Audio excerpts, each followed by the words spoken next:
berbagai prestasi nasional dan internasional.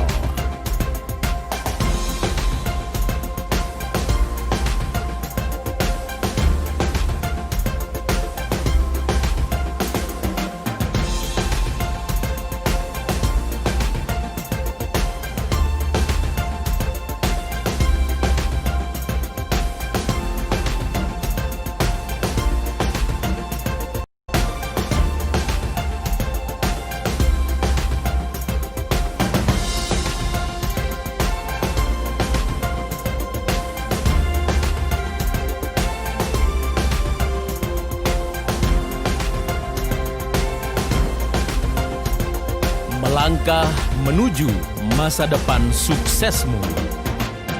Bersama IIK Bhakti Wiyata. Pendidikan berkualitas. Tentukan masa depan cemerlang. Dibimbing dosen berkompeten.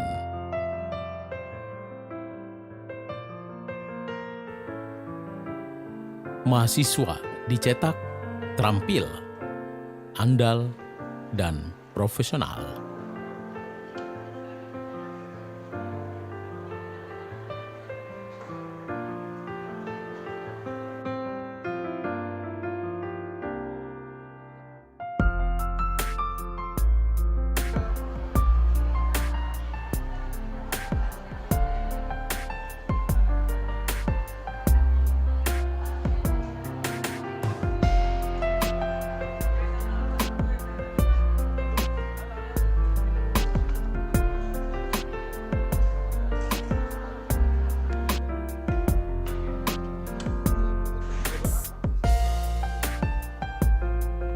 Penerapan kurikulum KKNI dengan 60% praktek dan 40% teori.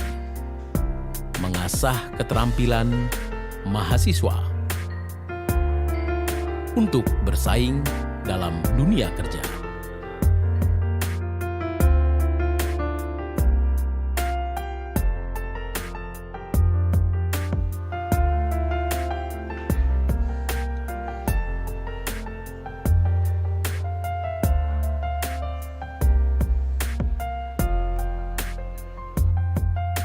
Dilengkapi 63 laboratorium sebagai sarana memaksimalkan pembelajaran.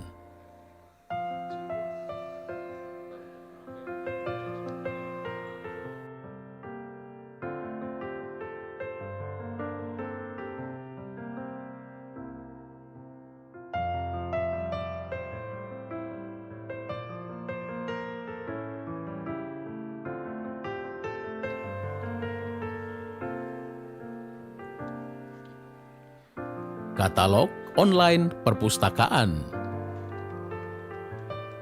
untuk mempermudah pencarian literatur.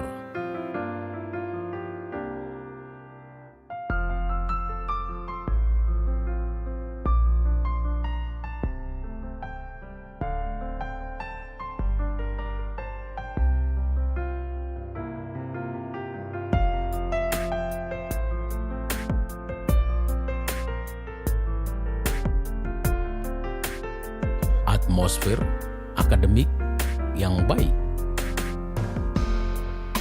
mendukung proses belajar mahasiswa. Pendidikan didukung oleh sistem komputerisasi.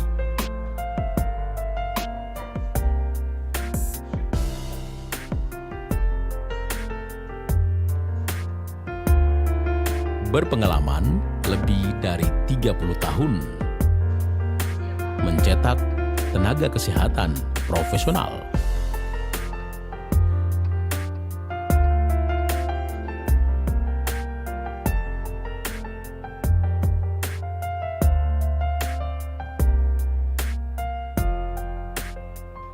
Telah luluskan lebih dari 14.000 alumni sebagai tenaga kesehatan profesional. Dibimbing oleh dosen berprestasi hingga taraf internasional.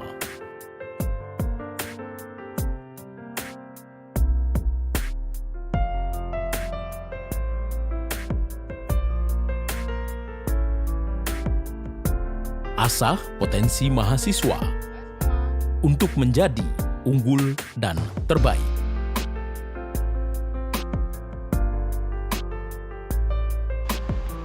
Fasilitas sarana olahraga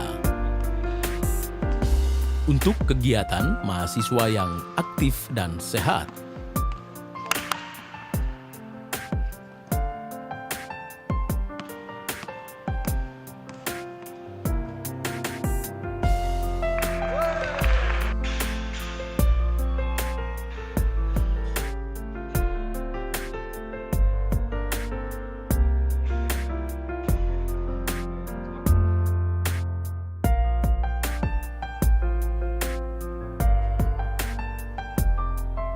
Metode pembelajaran audiovisual di auditorium.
Prof, ini kita mau mulai, Bu Disa.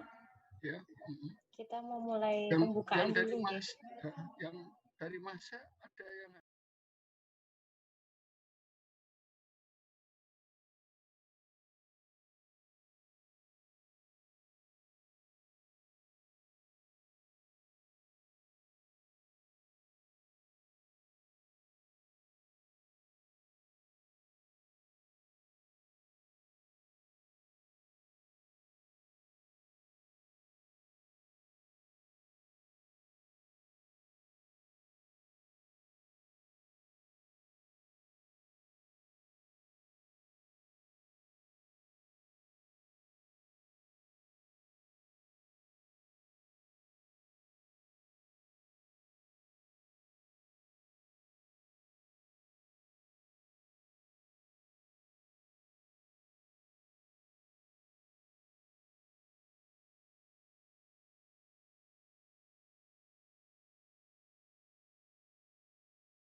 Ladies and gentlemen, can I have your attention please?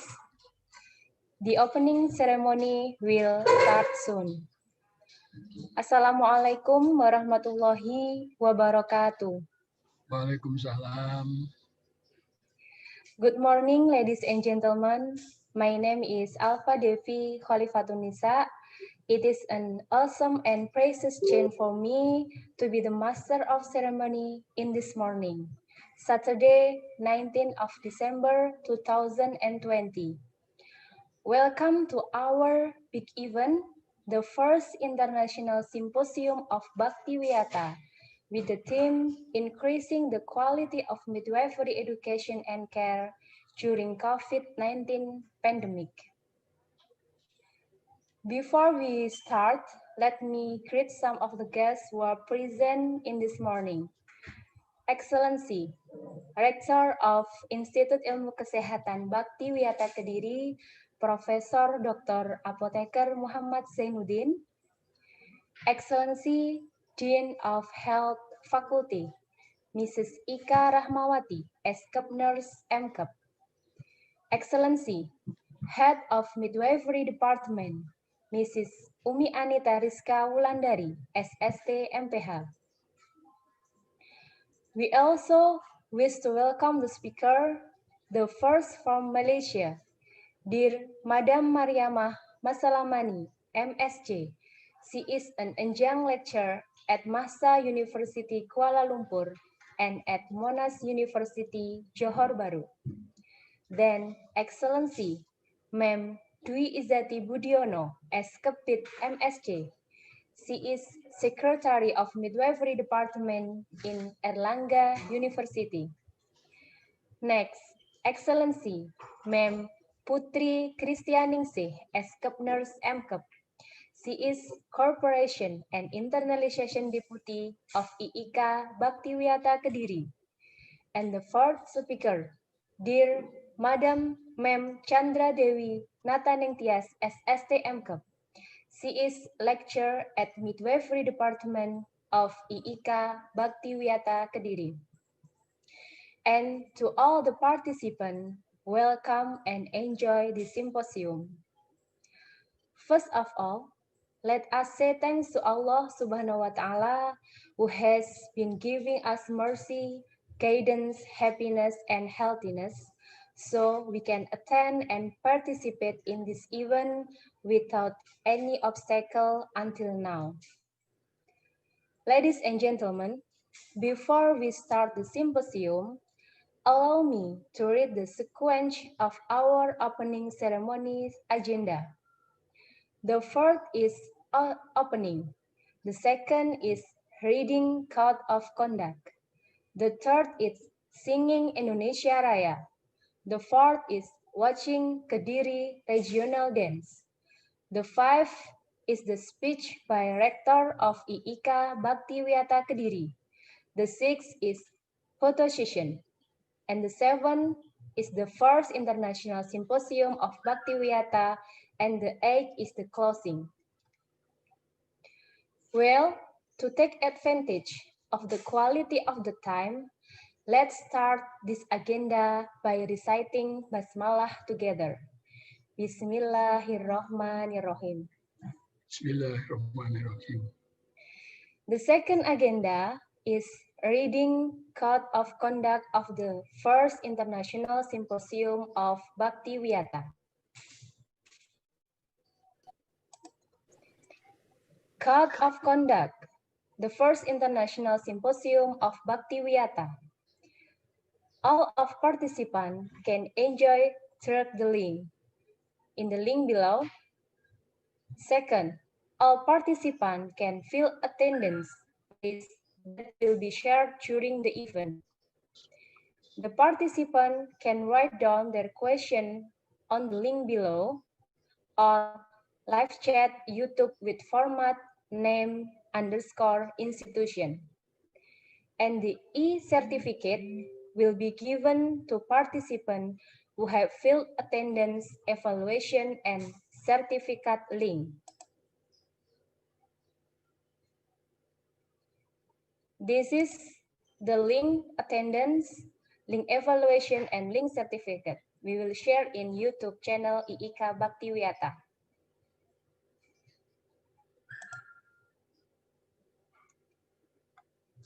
The next agenda is singing the national song Indonesia Raya. Ladies and gentlemen, please sitting on your perfect posture.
Okay, the fourth agenda is watching Kediri regional dance. The dance that will be shown is Gembrantang Jati dance.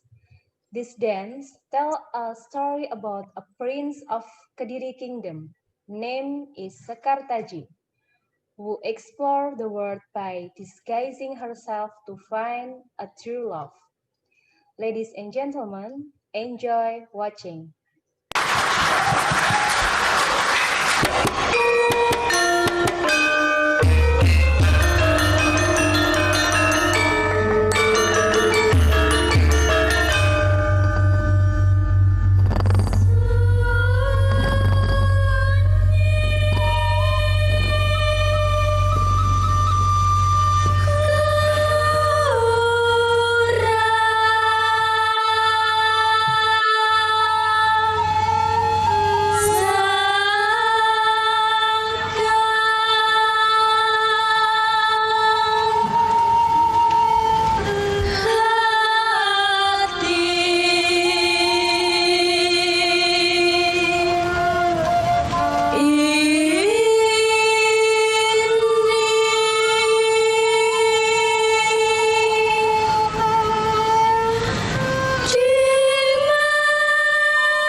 The next agenda is opening speech.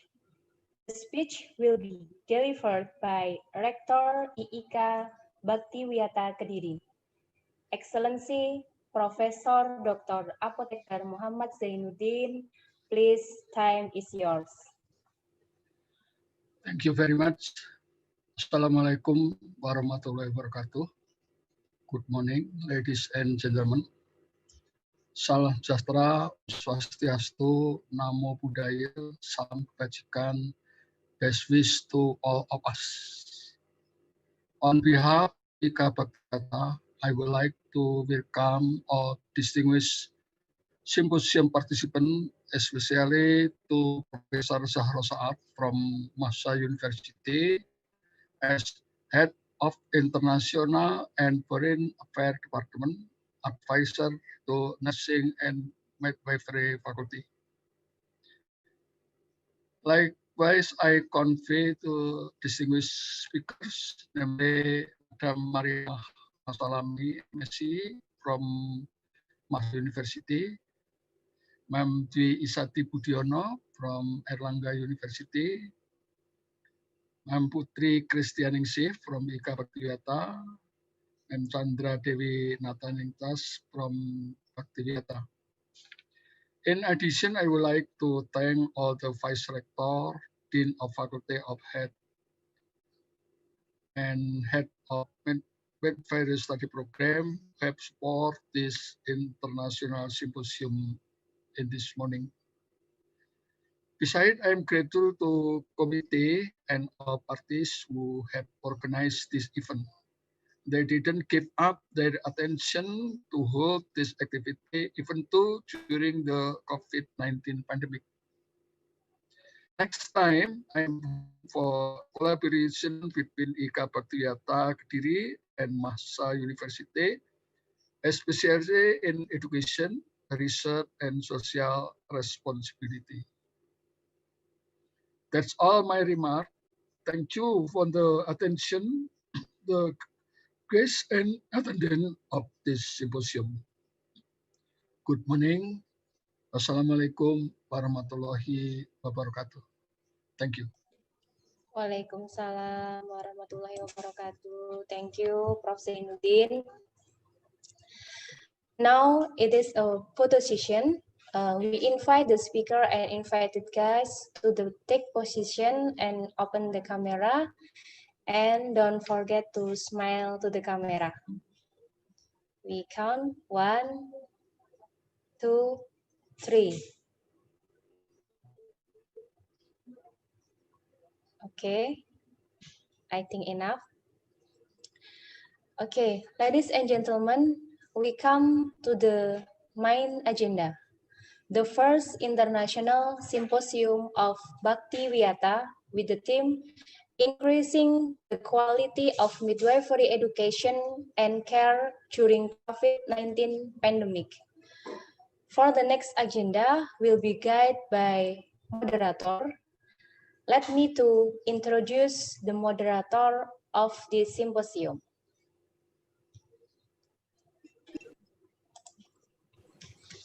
The moderator is Ms. Ati Ulinuha.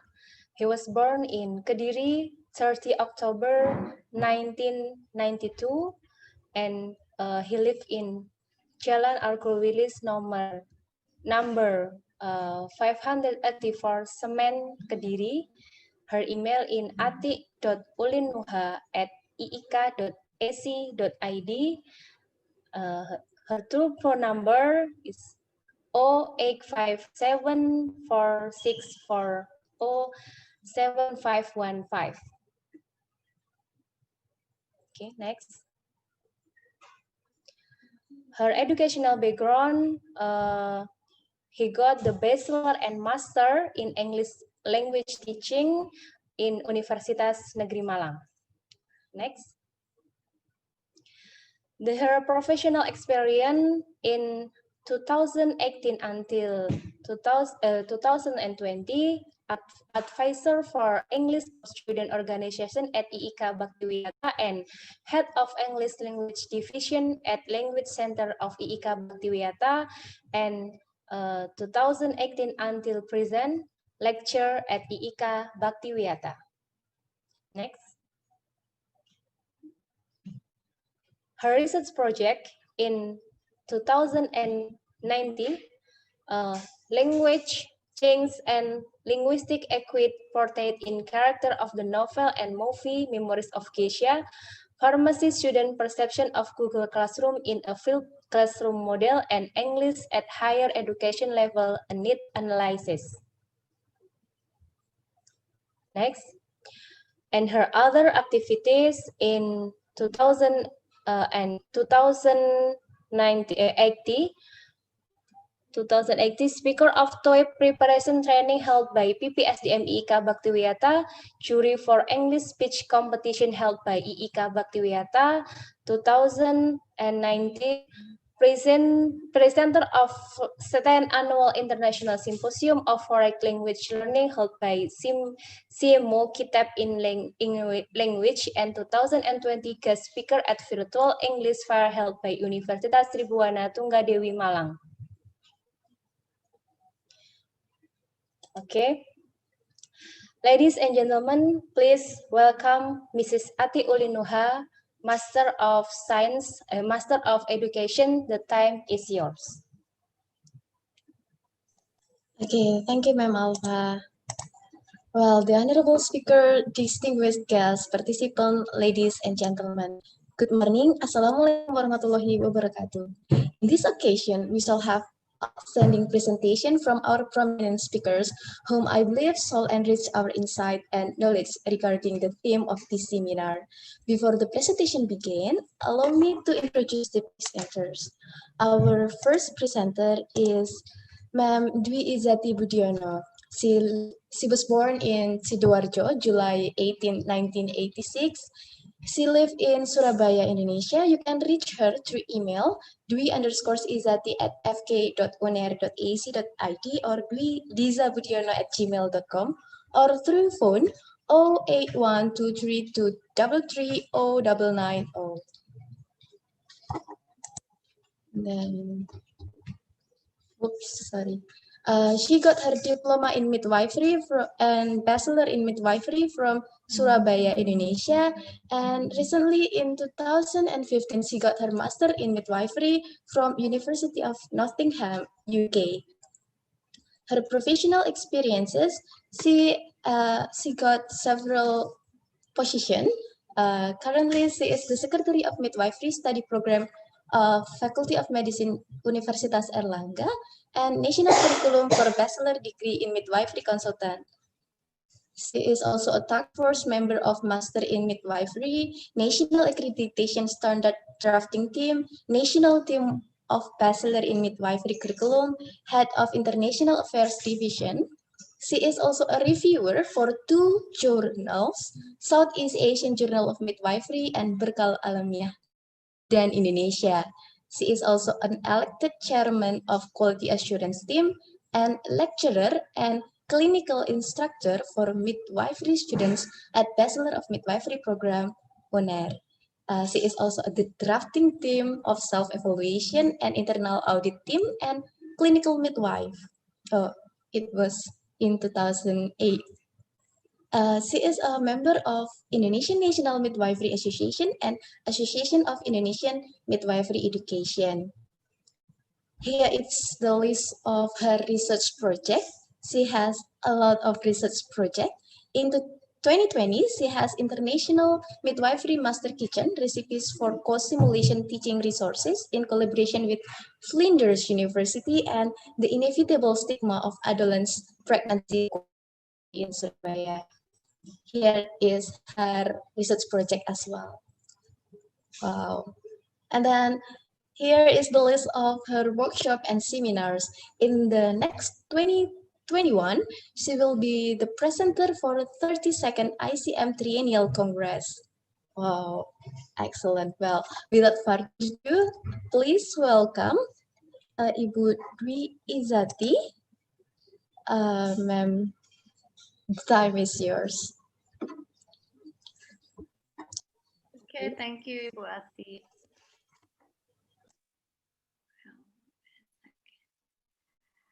All right. Bismillahirrahmanirrahim.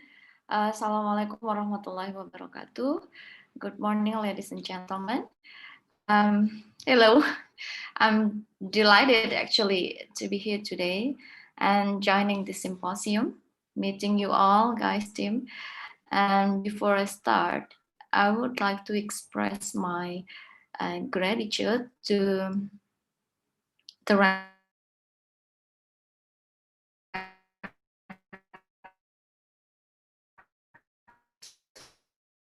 of Health Department, other speakers, all the team or staff. Thank you for the opportunity. Okay, would you mind to help me to share my PowerPoint, please? Because yeah, I think my connection is really poor here. All right.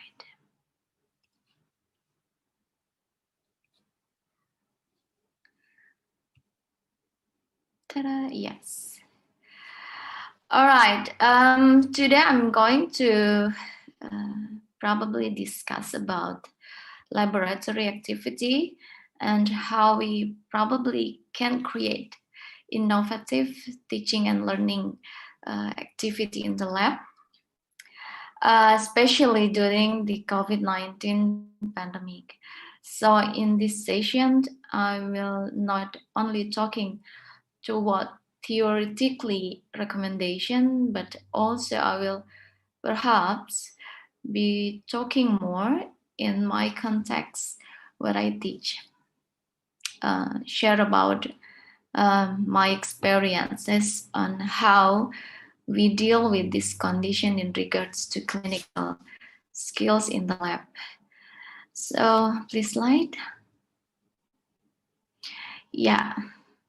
When the pandemic is declared, Indonesia government has announced the COVID-19 pandemic in March 2020, if I'm not mistaken. And as the global crisis unfolds, the need for the new normal begins, and university life as we know it changes literally overnight.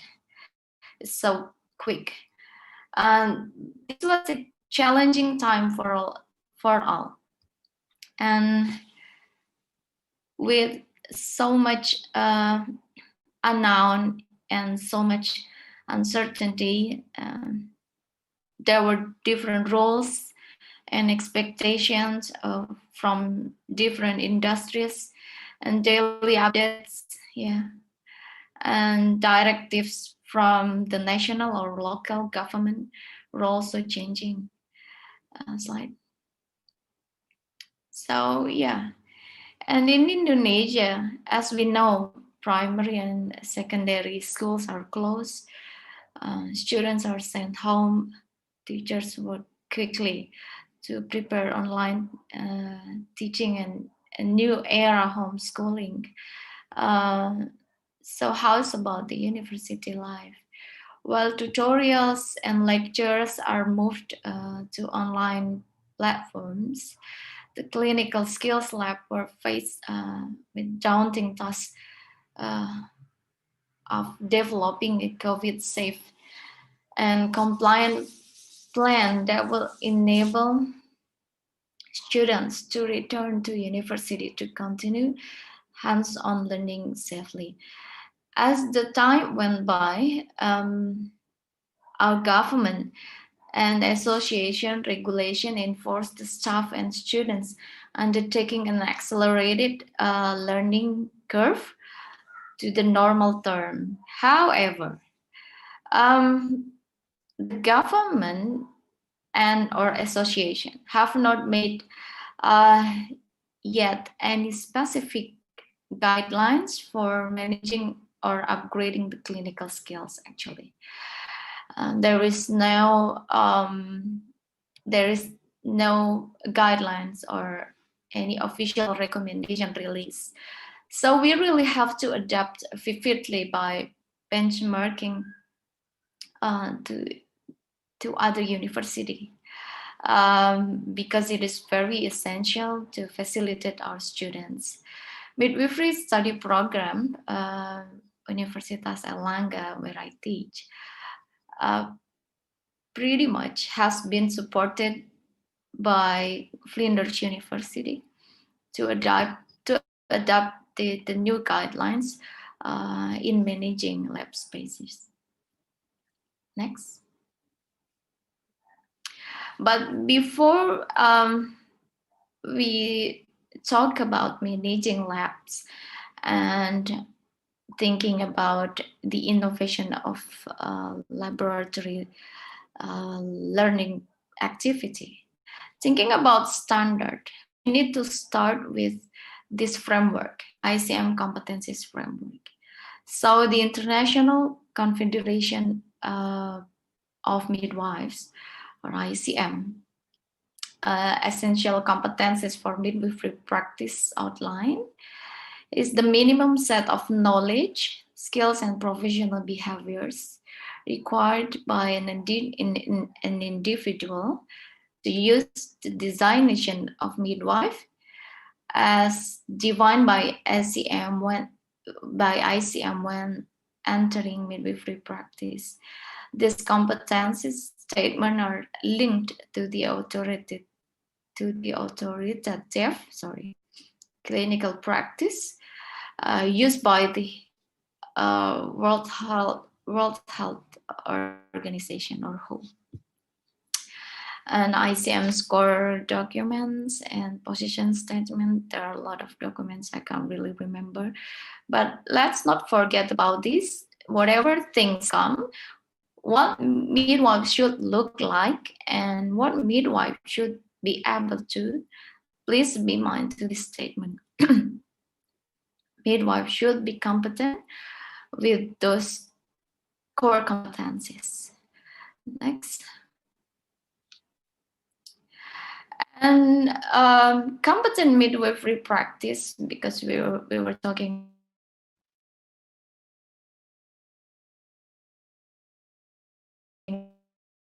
about the competencies. So has been think that midwives with effective critical thinking and clinical reasoning skills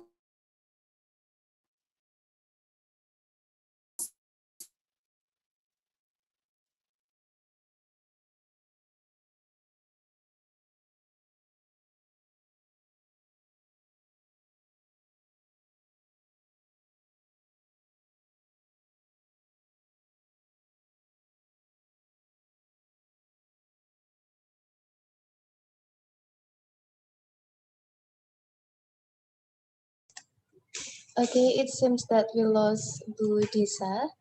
and provide appropriate complication.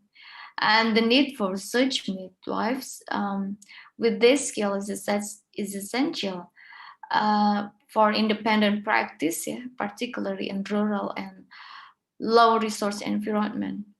So we need to, we can probably begin from this point, especially in Indonesia, that is implementing independent or private practice. Besides, geographically, Indonesia has more than 17,000 islands and around 6,000 are inhabited or populated. So, and on top of that, they are still not having the same flexibility in accessibility of healthcare. And the situation itself is really challenging. So these are the things to consider as one of the keys behind the statement competent.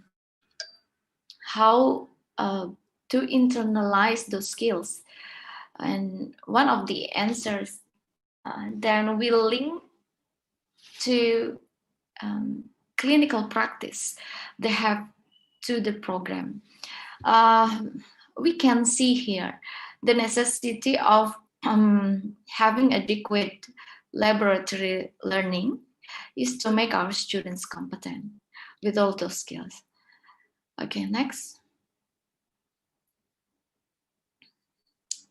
And designing a laboratory learning activity, it all revolves, of course, around the LO or learning objectives or learning outcomes. Who are you teaching? Is it whether undergraduate, what year level, postgraduate, or clinicians, or etc. What are you trying to teach? Be specific in what skills, and why are you teaching them?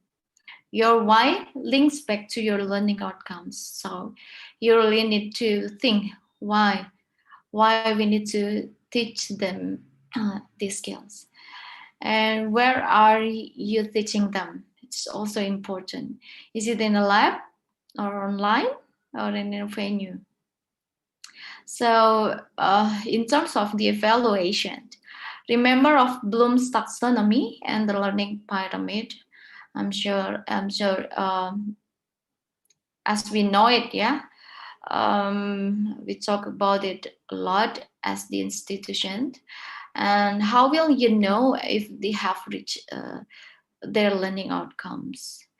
Talking further about innovation of laboratory learning, then there will be two things come in place.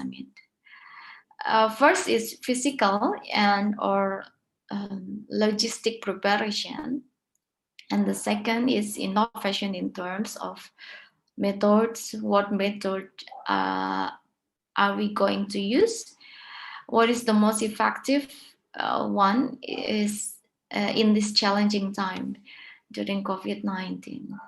So just start with what you have in regards to resources. It will pretty much help to identify what innovation we can have in our schools. Next. So creating creative and innovative learning skills is now probably needed at the most. Sharing about what we have been doing in a way to translate the needs of making students competent, and most importantly, creating adaptable activity to the current context. To be more specific, we have been implementing, in a midwifery study program, Universitas Erlangga, we have been implementing simulation and low technology, high fidelity as an option or approach as part of learning in laboratory. So next, let me tell you the story back in 2018. The development of simulation and low technology, high fidelity started when I and Dr. Budi Prasetyo have the return to work activities of Australia Award Fellowship Program. And that time we adapt and developed what we have been taught in developing clinical laboratory setting, standard in clinical laboratory setting. One of the most significant lessons was about making low technology and high fidelity tools as part of simulation. Why low technology? Because it's just simple.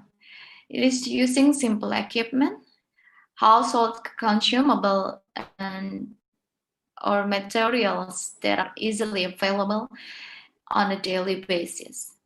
As you can see here, there are table tennis ball, coffee, corn flour, cereals, gelatin, balloon, and etc.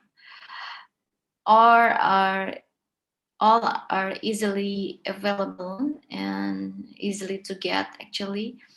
We tried it out, and although we do have lessons from Australia, but in fact, the same kind, the same dose or the same measure might have brought different results. It's quite surprising that time. So then we did trial making it based on what Indonesia has. So in Indonesia context, we do have our own measure, we do have our own doses to make it. So next.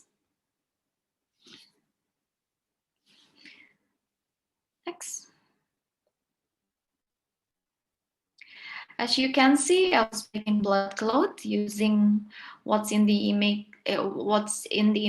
next to it. Trials, errors, a couple of times to get the closest appearance and consistency of the blood. Next. And in this activity, we also get the students involved. Next. And oops.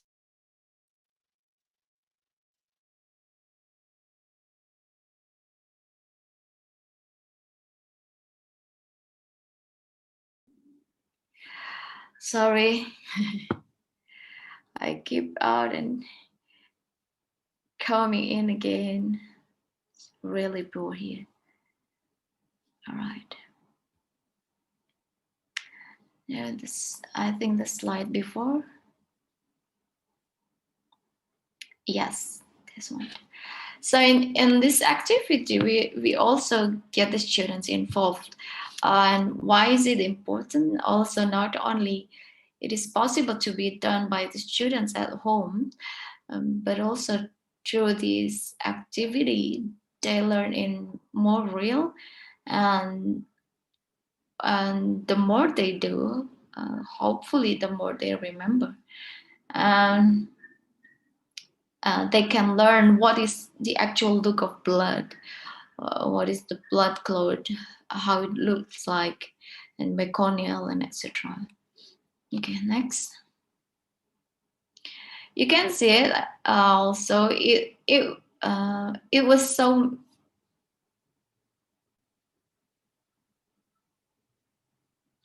And the next, sorry, the previous slide, please.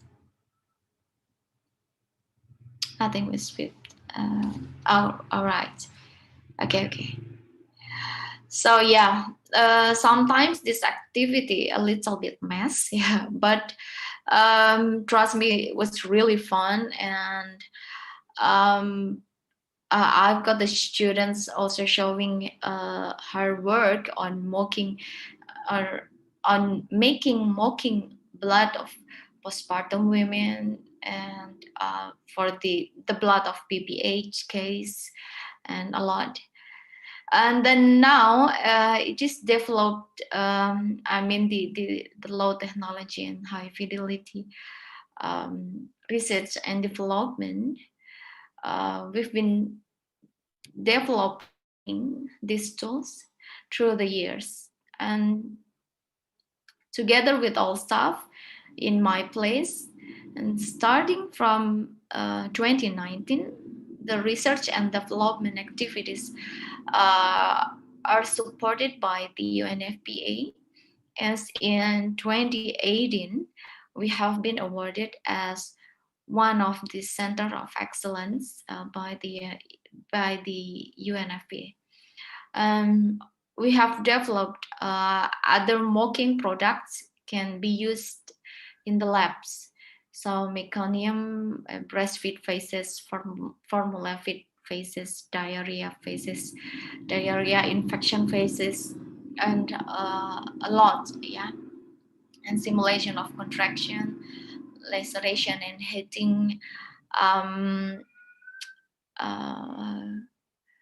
a lot. I can't really remember. And in fact, we have written a reference book about simulation and a book about low technology and high fidelity with ongoing support by the UN and of course Flinders University. Currently, it's now being reviewed for the last touch, and also all the products recipes we made are now being processed for property of intellectual rights by the government. Hopefully by next year we can publish it those books, yeah. So other institution, your institution as well, can use it for you. So this are one of the low technology, high fidelity products, placenta using homemade plasticine.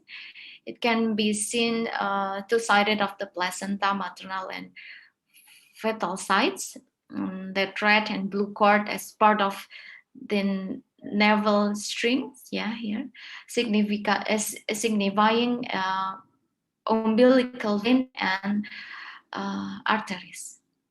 Next.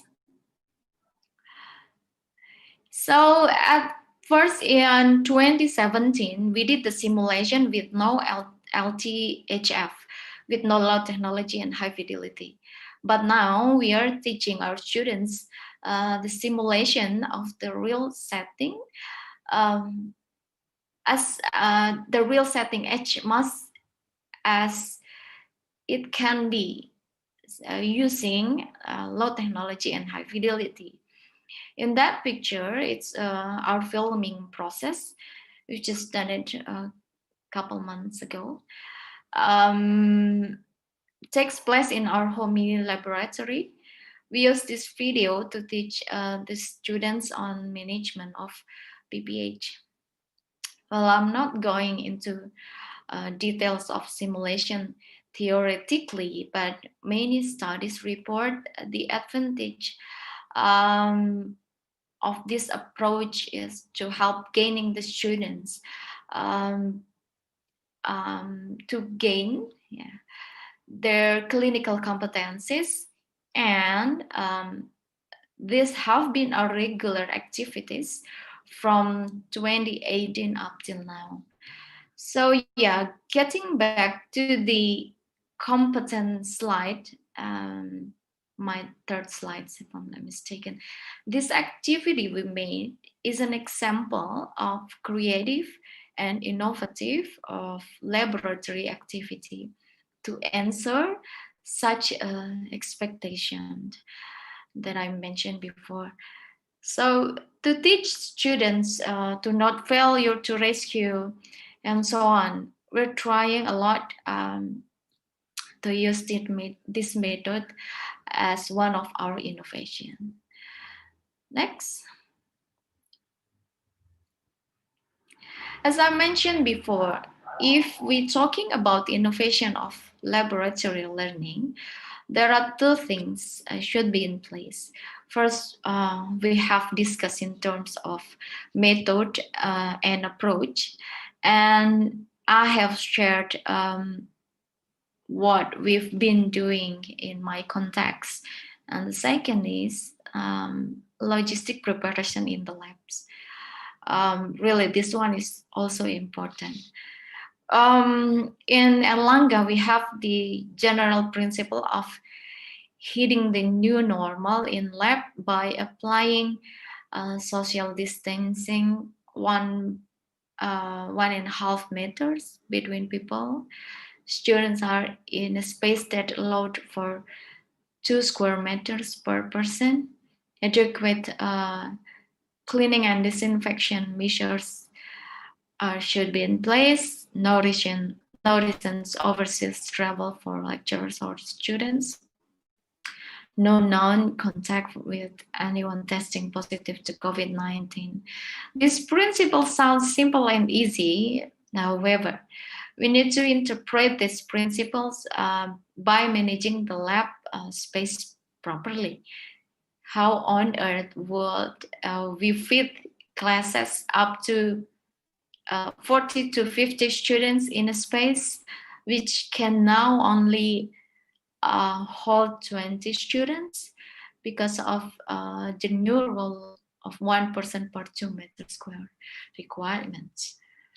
How would we make students' movement and minimize close contact with each other? It's really stressful, actually. And as a matter of fact, we are still preparing our lab. We ourselves are still preparing our lab to provide the hands-on learning safely. Next. As also I have been mentioned before. Sorry, I have mentioned before. Sorry, my mess. Universitas Erlangga has been supported by Flinders University to adapt the new guidelines for managing lab spaces. And the first guideline is for each lab and learning teaching space, physical distancing plan must be developed, which allows teaching to continue within guidelines. But what is a physical distancing plan? And this was unprecedented times. There were no models to follow or copy. There's no models. There's no clear models to follow or copy, even from national. We had to interpret and apply the guidelines to the best of our ability within our means and within a very short time and in this struggling time. Having smaller classes meant that we had to schedule more classes. Having more classes with fewer students meant that we have to offer more classes, which also meant we needed more academic staff support, and so the challenges were relentless. Next. On the slides, the overview of lab situation in Flinders University, because they have started much earlier than us. Next. It doesn't come up. Yeah, they allowed only 40 students for each session, and accurate class attendance records were kept by them. Now, vitally important, they think in the event that contact tracing was required. And interestingly, their staff and students were not required to wear masks. It's different from us here, yeah. We need to wear a mask, but there they don't.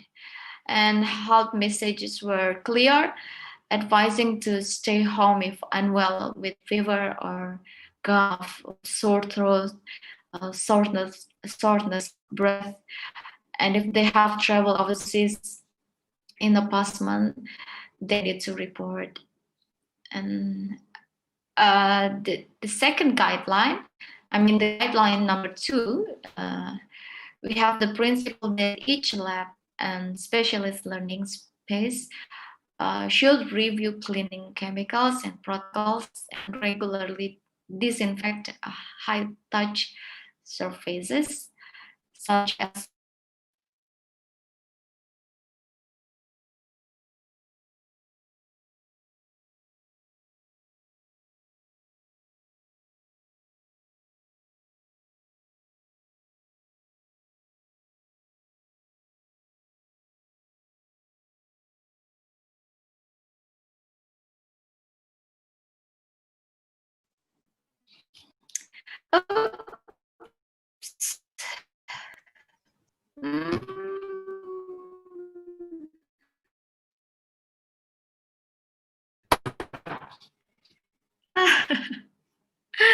sorry, I just cannot control. Really unexpected. It's about the how we need to make sure about the we disinfect high-touch surfaces such as benches, door handles, and the opportunity for increased ventilation by adjusting aircon, where appropriate should be also considered. This guideline was actually easier said than done, much like the rest of the world. Cleaning and hygiene products become more difficult to source. Extra staffs were employed to work during the day to clean bathroom, door handles, and any surface that was touched by staff and students. Next. And the solution might be students were, we can ask the students to clean after themselves, including the immediate workspace, equipment, as well as the documentation. And when possible, windows and doors will be left open. Next. So the next guideline. Each lab and specialist teaching space must ensure relevant personal protective equipment is used where appropriate to avoid contamination, and for personal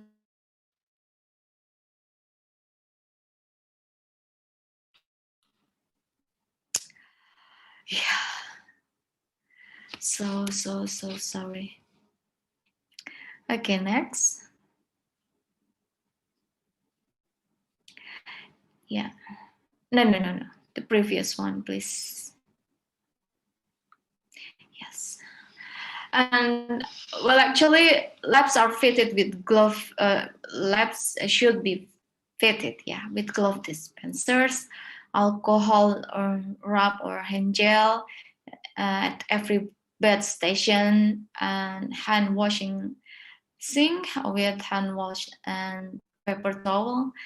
And the university might not have enough supply of disposable gowns and masks for every student, which pose issues when teaching students how to don and doff their personal, to put on and off their gown, of their personal protective equipment, which is an essential skills at any time, not withstanding COVID condition only. So additional supplies of disinfectant and wipes is necessary, which means that we were trying to purchase these items on a daily basis as well. Next.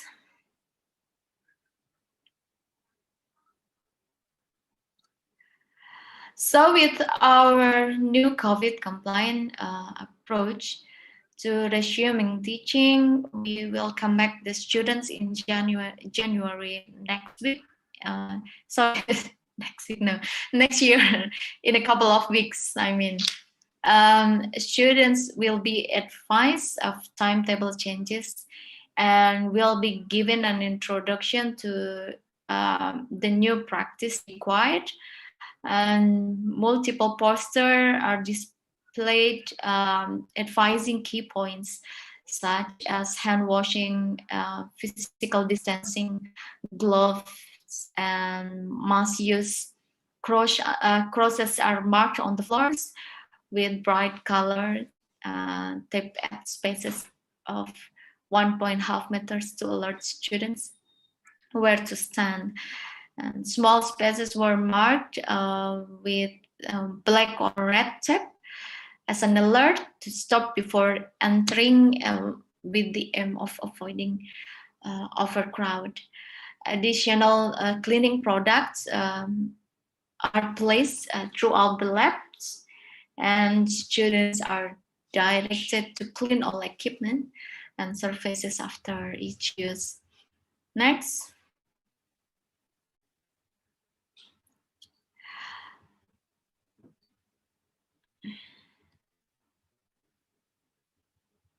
Next.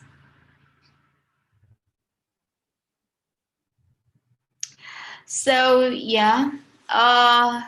we marked small spaces with a red or black tape as an alert to stop before entering to avoid overcrowding. And a change in teaching practices meant that students are now to work in groups of no more than 3. They remained at one bed station, hopefully completing all their tasks with minimum movement around the lab.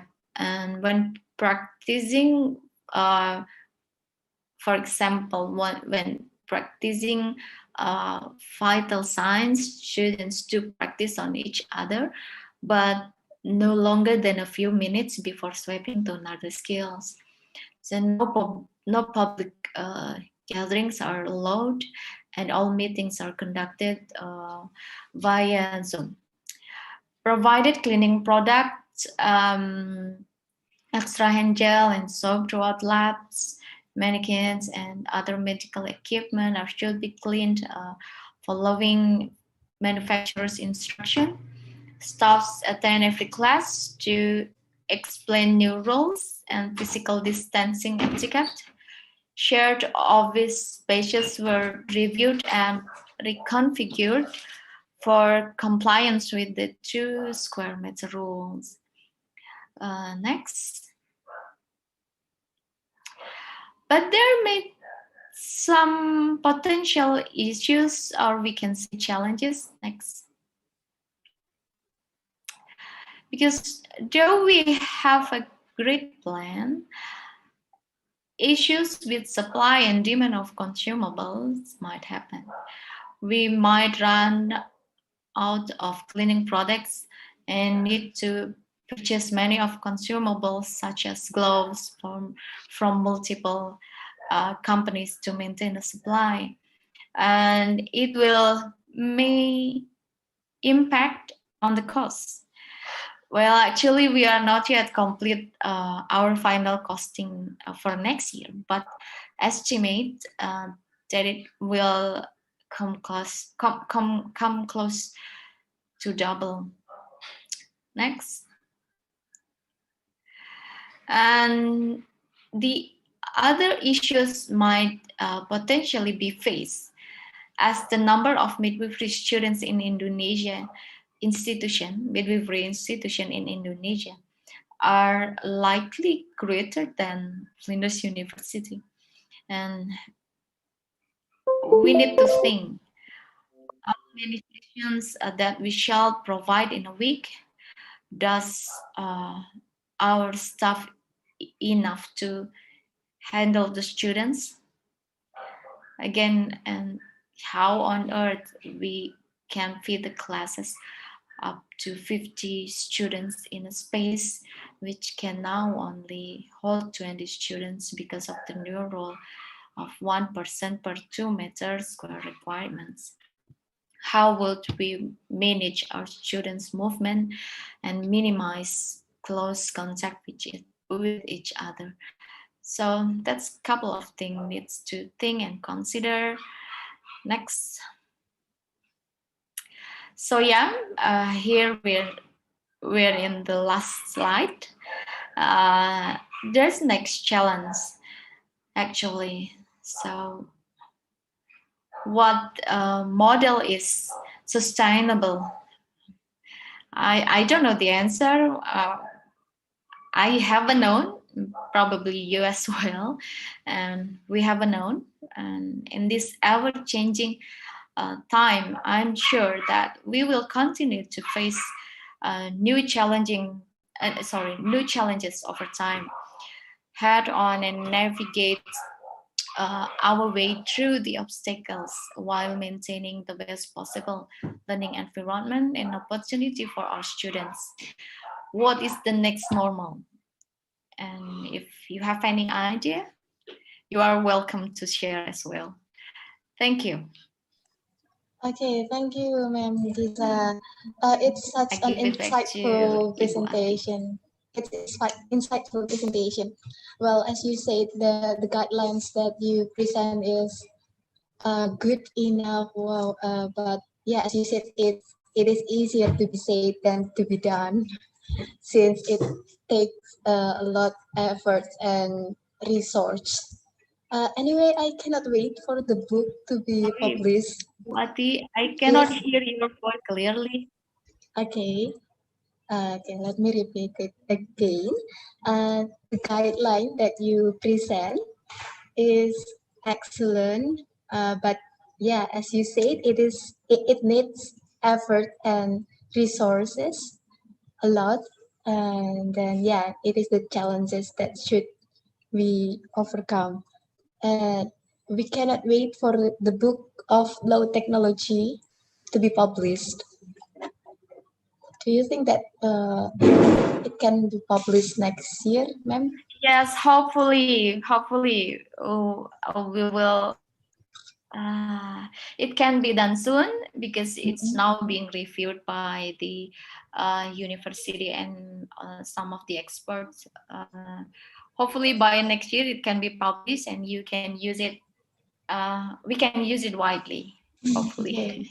so you can learn from what we've done and the trials, without not necessarily needs to do the same errors, but you can already use the products, the finished product. Okay. Okay, thank you. Well, actually, we have some questions. Can I please share? Okay, here is some questions for you, ma'am. How do you make the laboratory learning method replaced by online can be implemented optimally, and students also understand about that, about the material, the laboratory learning? Good question. Well, actually, it is not easy. It is not easy, as a lot of obstacles we face. And one thing needs to we need to always remind that the clinical skills cannot be replaced by any activity, even it's online. But we can accelerate online activity before they come to the clinical. That's the point. And we don't have any discussion or lectures that are normally that we normally do in the labs. So we make it prior to the clinical, and we're trying to bring the case online, not only for the only for one meeting. It could be last for 3 or 4 meetings. So we need to I don't know. We need to train our critical and clinical reasoning students by discussing in a bit deeper about one case. That's probably the differences before the pandemic and in pandemic. Normally we do that in the labs, but now we're doing it online. Could be online platform, platform like Zoom or Google Meet or any social media. It is pretty much help the students to understand how, because for example, in the first meeting, I will give the case and I will ask the students to ask about what they already know from my case, from the case, and they have a known and what should be known. So there's actually not easy to answer. We need to give them some space and time to look at by themselves. That's probably the way. And we've been doing it even before the COVID, but in this during the COVID, we do it even more intensely. I see. So you do Yeah. the brainstorming Yes. to make them critically think. Yes.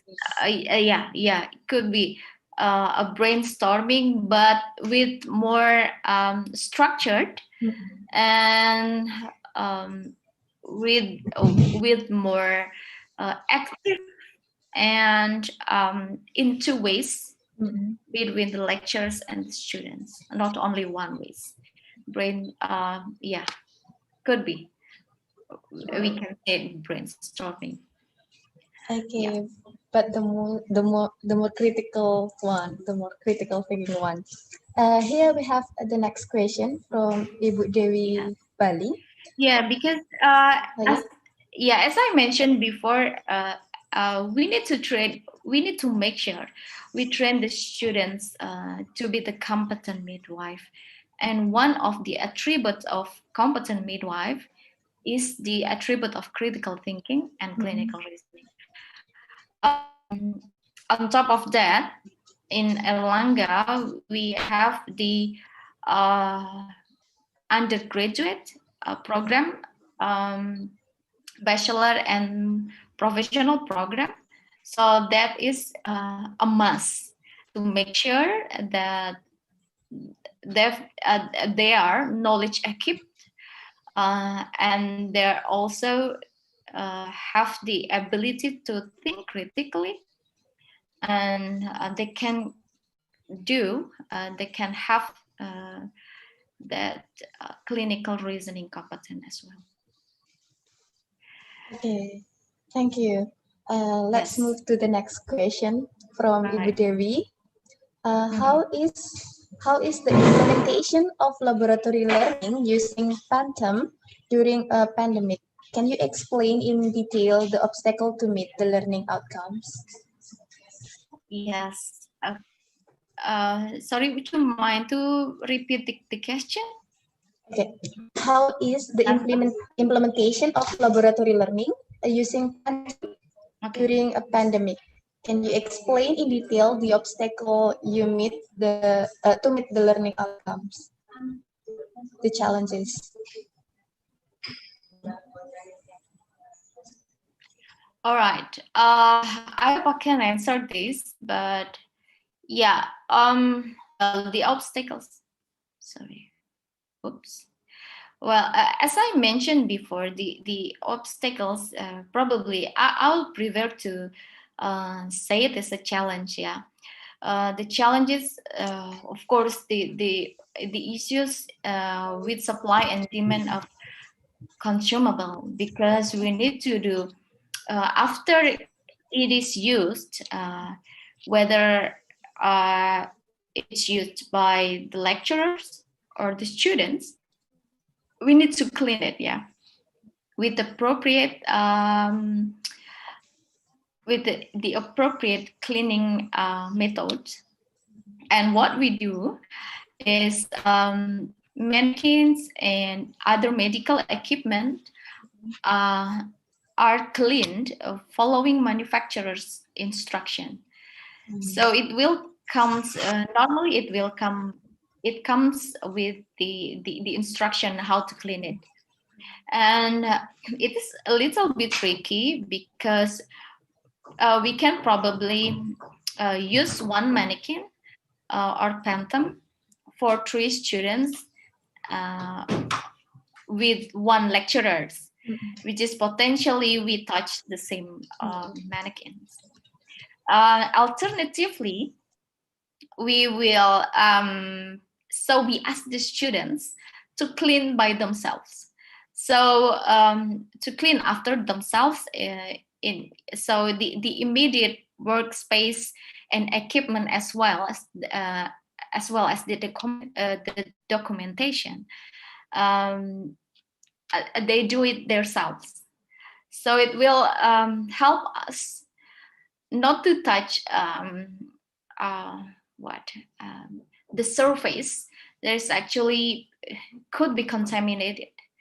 So, but yeah, still the challenge is we will need more consumables in terms of disinfectant or any other chemical products to clean that. So yeah, maybe that. Okay, thank you for the That's it. answer. It's such knowledgeable for us. We come to the end of the discussion. Now, it's time for the certificate.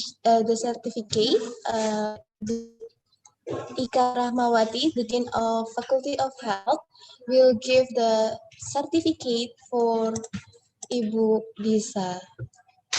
Thank you. Ibu Ika Rahmawati, time is yours. Thank you. Okay, dear Ma'am Lisa, thanks for share knowledge and experience here. With my pleasure. Just if there are any shortcoming for us, see you next event in IIK Bhakti Wiyata. Thank you. Yes, with my pleasure. Thank you. You're welcome.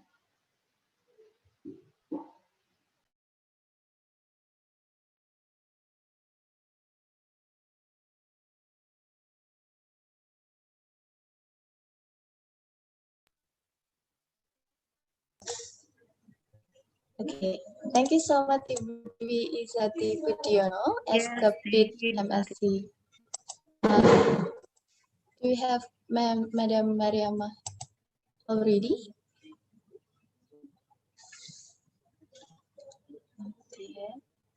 Okay. While waiting for the second speaker, please, if you have any question regarding the issue on the quality of midwifery education and care during COVID-19 pandemic, you can write your question through YouTube chat or the link that has been shared in the beginning of the session.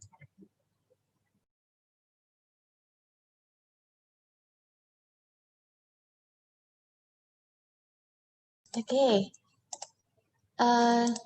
Now move on to the next speaker. The next speaker is Ibu Putri Kristia Ningsih. Let me introduce her first.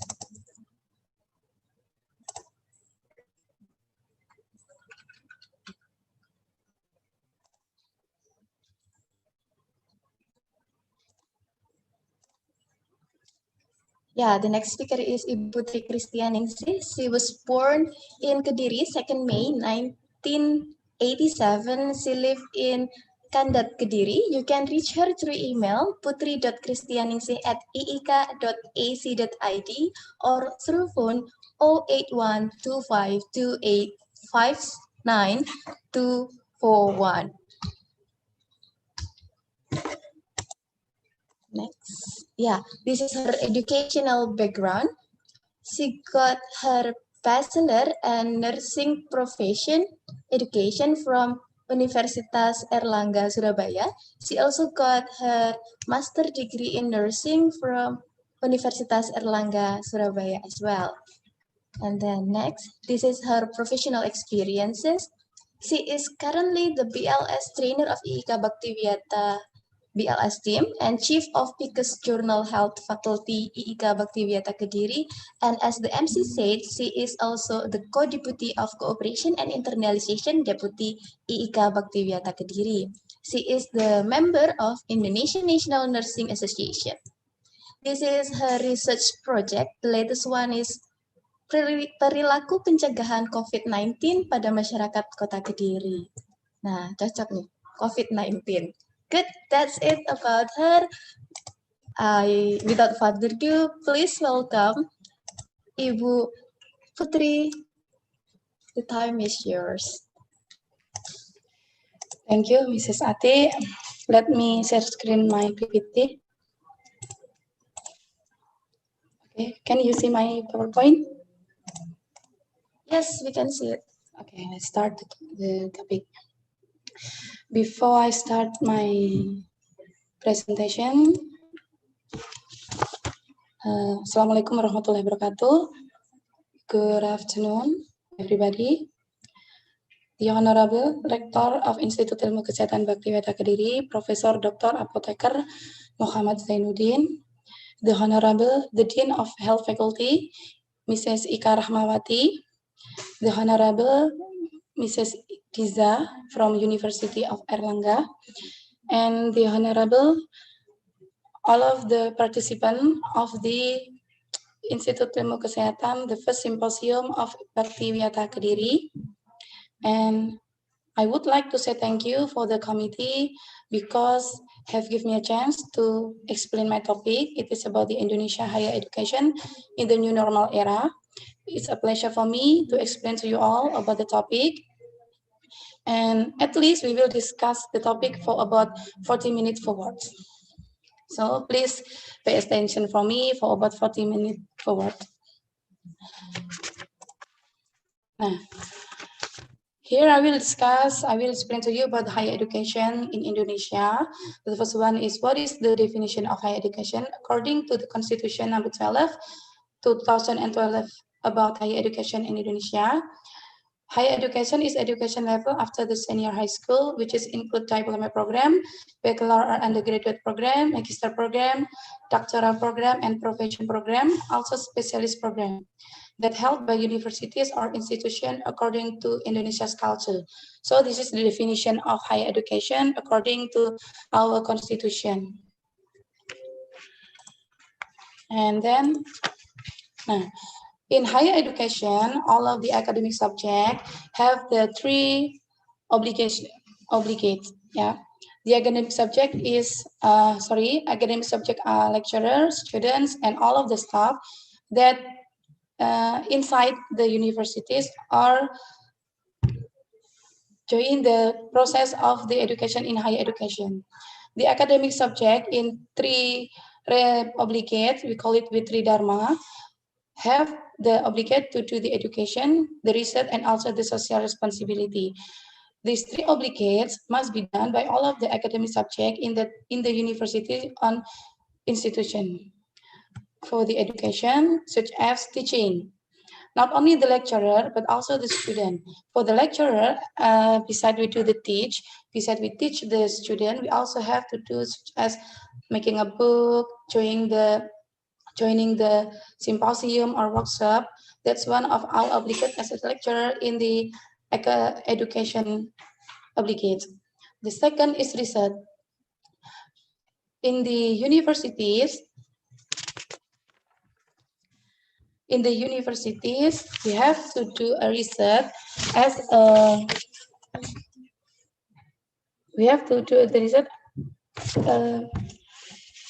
as implementing of our knowledge, so we can improve our knowledge by doing the research, such as this one. I have ever do the music therapy for the babies, and then maybe this is my knowledge is about the nursing, so I do the research in nursing knowledge, science, and then maybe you are one of you not in the nursing topic, you can do the other research, but it's our obligate as a lecturer to do the research.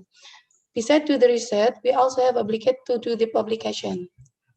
The publication, we have to publish our research because we have a responsibility to inform the result of our research. For the student, they have to do the research such as by doing their undergraduate thesis, and then maybe they can do some of the literature study so they can improve their knowledge too. And the last one, the last obligate is about the social responsibility. After we do the research, we can have to implement the result of the research into the social, into the people. Yeah, this is the activity that we have to, because we are the part of the people of the social, of the community, and as a lecturer, we have an obligate to improving this community health by doing the research, implementing the results. And all of the obligates we have usually do during the coronavirus attack us are something that we can do easily. We don't have to think twice when we want to do the education, research, or social responsibility. But after the COVID-19 attack this world, everything is changed. there are so many changes that have been done by this virus, and I can imagine that so big, we have big impact, very, very big. I can feel the impact of this virus too. I think you can feel the impact too. How this virus can give our life effects. This is what we usually do before the virus. We usually do the conference without any obstacle. We can do the symposium in anywhere with so many people around us, join this in the one room. Yeah, we can watch symposium without any worry, and then we can do the practical class. Yeah, directly in the hospital, in the campus, yeah, in the community without any worry too. We can do the research. Yeah, we can go to the hospital to take the data. We can do the library to get the data too, or many instances that we need to take the data without any worried about that we will get the virus, that we will infected by the virus. There is nothing about that things before. And then we can do the social responsibility. We can come to any place. Yeah, this is my documentation when I do the examination with the kindergarten children. Yeah, with my team, and we can do the discussion. Yeah, we can make a group discussing together. Yeah, about a topic.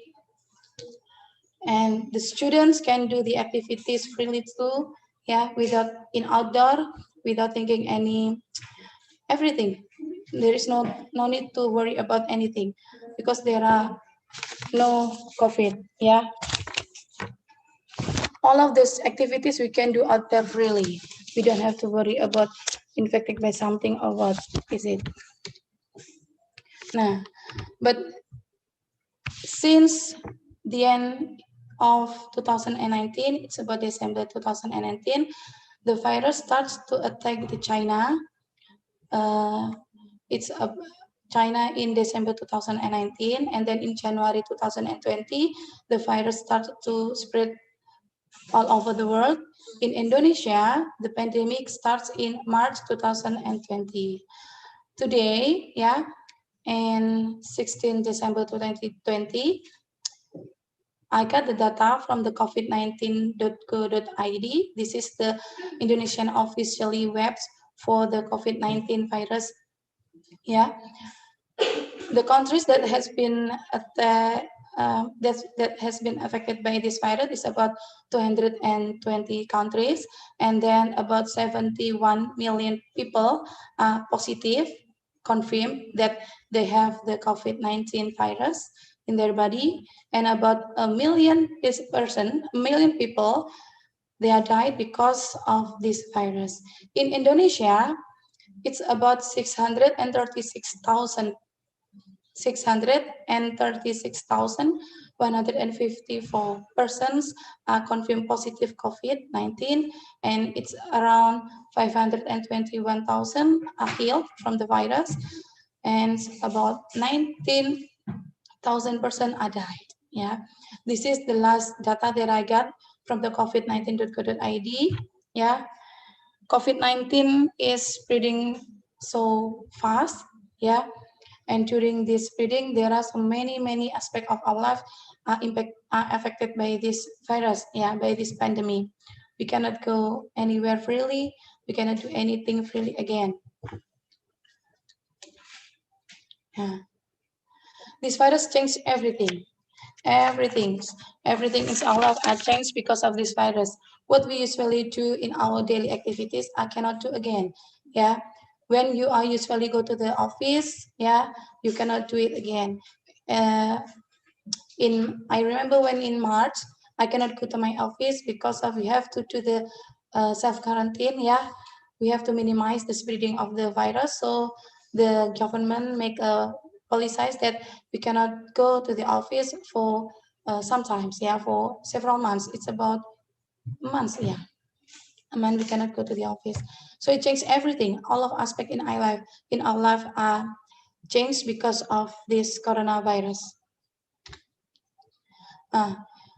Here I will tell you about the aspect that get the impact of the virus. I'm sorry, that's not health.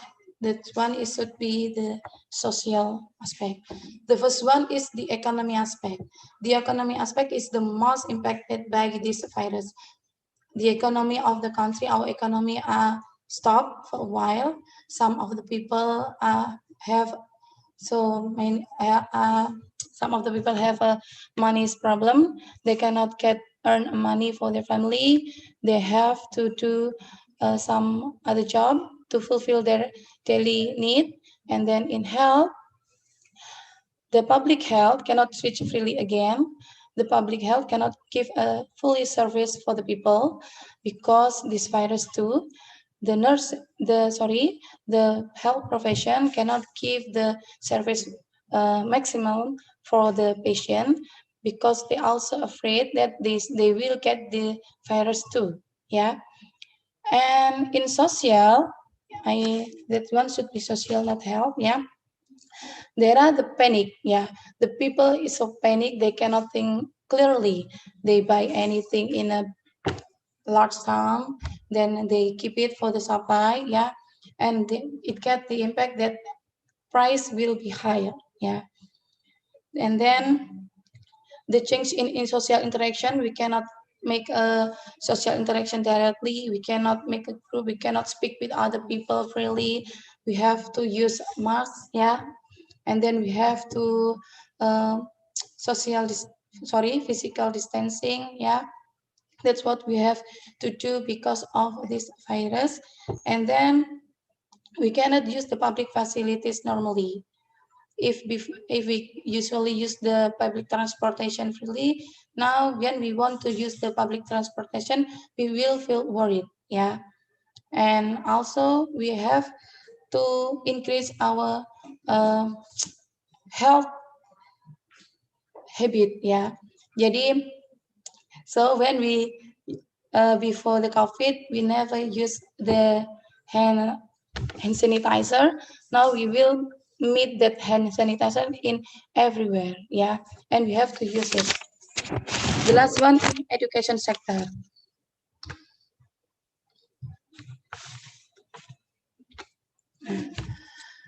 The problem in education sectors are the most important is we cannot do the class face to face. Yeah, we cannot meet the student, we cannot meet the lecturer, we can attend the class, we cannot come to the college. Yeah, we cannot do the discussion, and the teacher cannot teach the student face to face, cannot meet the student and the discussion. Yeah. I think that is the most important problem that we find because of this pandemic. The class cannot be done because it can increase the spreading of the viruses. Yeah, we can freely come to the college. Yeah, and then there are a panic situation too. Because of this sudden pandemic, it make a very big change in our education system. Yeah, when we usually meet the student, we usually do the discussion, and suddenly we cannot do the class. Suddenly we cannot do the discussion. We have to make a change into the system of our education, and that's what we have to do. Yeah, to overcome the problem. Now, because of the pandemic is too long, yeah, because of the pandemic have a big problem, comes a big problem, the government should make some policies, should make a step to overcome this condition. Through the Ministry of the Education and Culture, there are two principal things that must be considered. The first one is health of the students, teachers, family, community. Everyone is the main priority. So we cannot make a risk for the people. We cannot take the risk by doing the class. We cannot do the class if that will make our health in a risk. to affected this virus. That's why the class cannot be done. Yeah. We have to make the health of our student, of ourselves, of the people is the main priority. And then second is growth and development of the students and also their psychological condition. So for the these two principal things is the most things that we have to pay attention when we want to make a step to overcome the pandemic. And this is some policies that are made by our government, Indonesia government.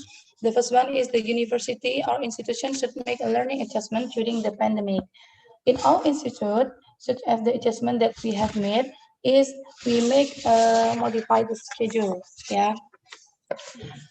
In March until April, it's about March, we cannot do the class at all. So the class is purely stopped. We cannot do class, and it have the effect that every schedule is backward. Yeah. And we have to make adjustment because we have to do the education for the student. Yeah, must go on. The student have to get what they right. The student have to get the educating. The student have to get what they have to get during their study in this institution. So we make adjustment during this pandemic by changing our method in learning, by we are adjusting the schedule. Yeah. And then the second one is university or institution has a flexibility to choose the curriculum that appropriate with pandemic. So the government give the flexibility for the university or institution to make a curriculum, to choose the appropriate curriculum that they can apply it for their students. Yeah. In our institutions, such as the implementing of the internship, the internship and the file study. During this pandemic, we modified the implementation of the file study. We make this is the online. Yeah, the student doesn't have to come to the file study place. Yeah, they do not have to come to a hospital, to public services to do their file study. They just need to do it by online. Some of them are scheduled, so the file study are not placed in this semester, but replace it in the next semester or other semester. And it also have other responsibility. We also make an adjustment because of this condition too, for their study. The third is the regional government or pemerintah daerah has the full authority to decide whether the education in that region can be carried face to face. Yeah. So, for example, in Kediri, in our city, actually we can do the class face to face, but since the patients of the COVID keep increasing, continuously increase, we cannot do the class face to face. The Kediri government make a policy that the class cannot do the face to face because of this condition. Yeah, and then the fourth is assistance for all academic subjects, such as money or quota of the internet. The government, Indonesian government, make a policy too that they will give an assistant for the lecturer, for the student. The assistant given are such as money, for the lecturer is money. The lecturer will get some money from the government. It is as government's responsibility for the lecturer because some of universities, some of institution maybe cut their fee because of this condition too. Because of they cannot do the class. So some university or institution cut the lecturer fee, and the governments give that assistance by giving the lecturer money. And then the other assistance is about the quota of the internet. Yeah, the quota of the internet are given for the lecturer and the students. Yeah, the quota that give to the lecturer and student are the specific quota that only can use to do the online class. Yeah, so to overcome this pandemic, the government have made some this policy. Yeah, this policies. Hopefully, this policies can make the education in Indonesia still running during the pandemic. Nah, because of this pandemic, we cannot meet each other, we cannot discussing, we cannot come to the college, we cannot come to the office, we cannot visiting the public services and other places. The online class is the most possible choice that we can take to overcome this problem in education sector. Yeah. Actually, the online class has been done by some universities or institutions in Indonesia. The online class has been done before the pandemic happened. Yeah, some universities or some institutions have their own platform to do this online class. Yeah, but the online class is have to be done like or not like or dislike, agree or disagree. The online class must be done by all of the institution, by universities to do the education keep running. Yeah. There are many platforms for the online class. Usually some of universities, some of institution has their own platform. As in our institution, we have Oasis, yeah. We use this Oasis to do the online class, to teach, to collect the students' tasks, yeah, to to share our topic for the students, yeah, and then to report our teaching activities. But unfortunately, this online class sometimes the online class sometimes some lecturer doesn't like this online class because they cannot understand how to the online class. Yeah, these problems should usually meet in the older lecturer. Yeah, some of lecturers they do not like this online class because they cannot operating they find difficulties, yeah, to join the online class. Yeah, maybe because they are not used with the internet. Yeah. Nah.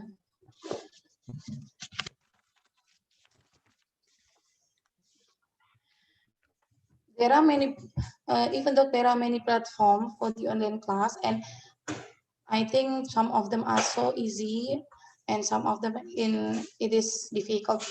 Yes, but we still find difficulties in doing this online class. Yeah, such as some students, yeah, while I doing the online class, some students is confirming that the internet is bad. Yeah, the signal is poor. Yeah, when I do the online class, suddenly there are messages from the students and they told me that, sorry ma'am, the internet is bad, I cannot join your class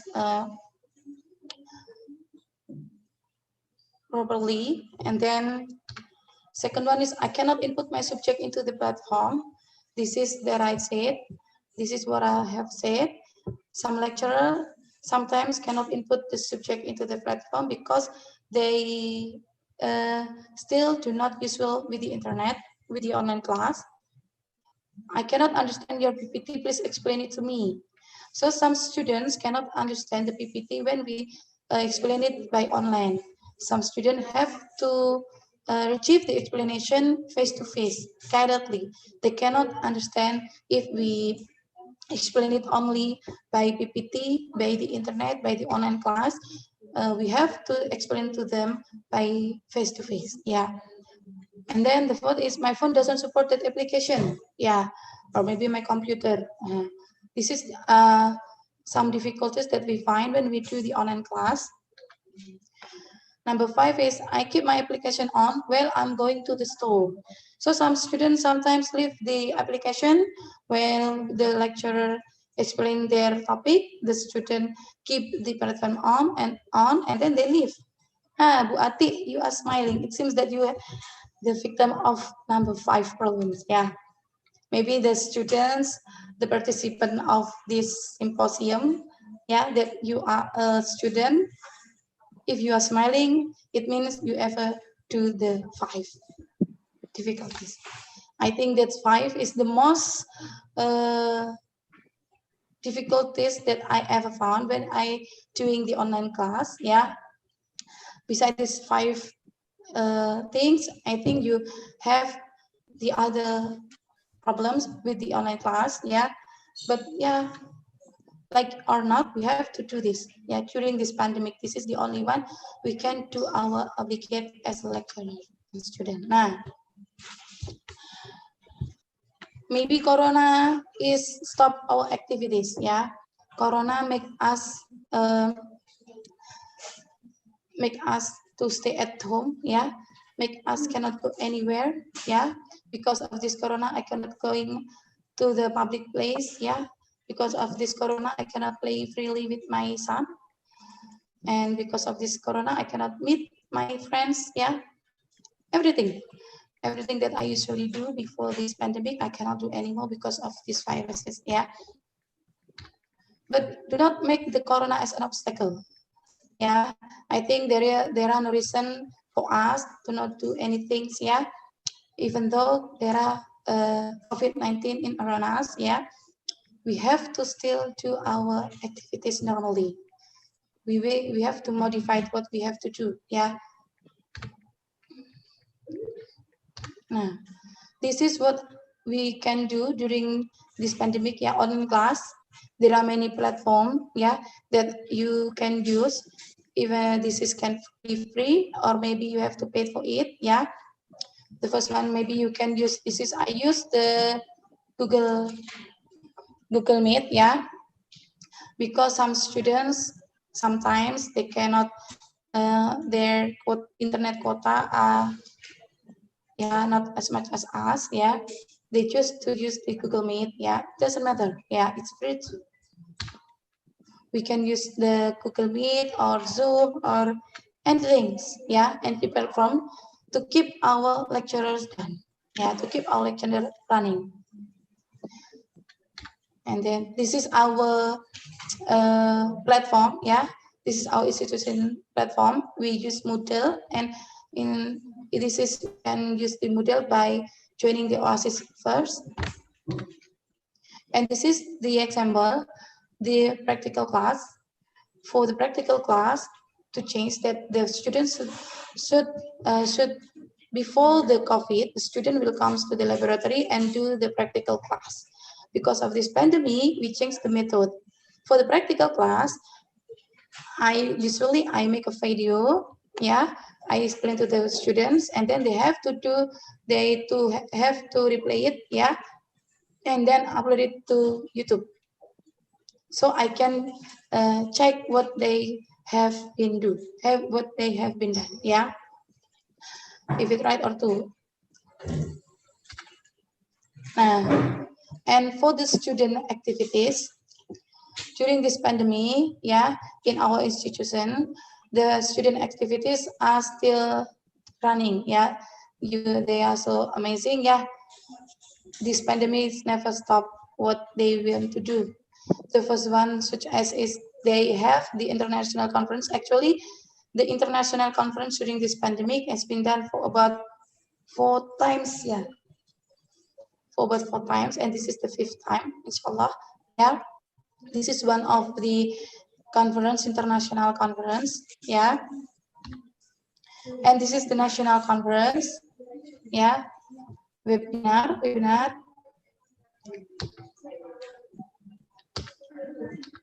You can do the conference online. This pandemic, even though have us give us the negative impact. Actually, this pandemic also give us the positive impact. Yeah, what are some of the positive impact that we get from this pandemic is we can do the conference, we can do the anything without any boundaries. Yeah, all of around the world. Yeah, we can reach around the world. Yeah, for the international conference with this condition, there are no. I mean, we can maximize the internet for our purpose. Yeah, if before the pandemic we want to held an international conference or a national conference, we will meet many obstacles. Yeah, such as for the hall. Yeah, and then how we will promote our activities. Yeah, but with this pandemic, we realize that internet help us so much. Yeah, we can do anything by the internet. Yeah, the conference, the lecture, the class, and then promote anything. Yeah, not only in education, the internet has helped everyone. Yeah, in economy, many people have used the internet to promote what they have to.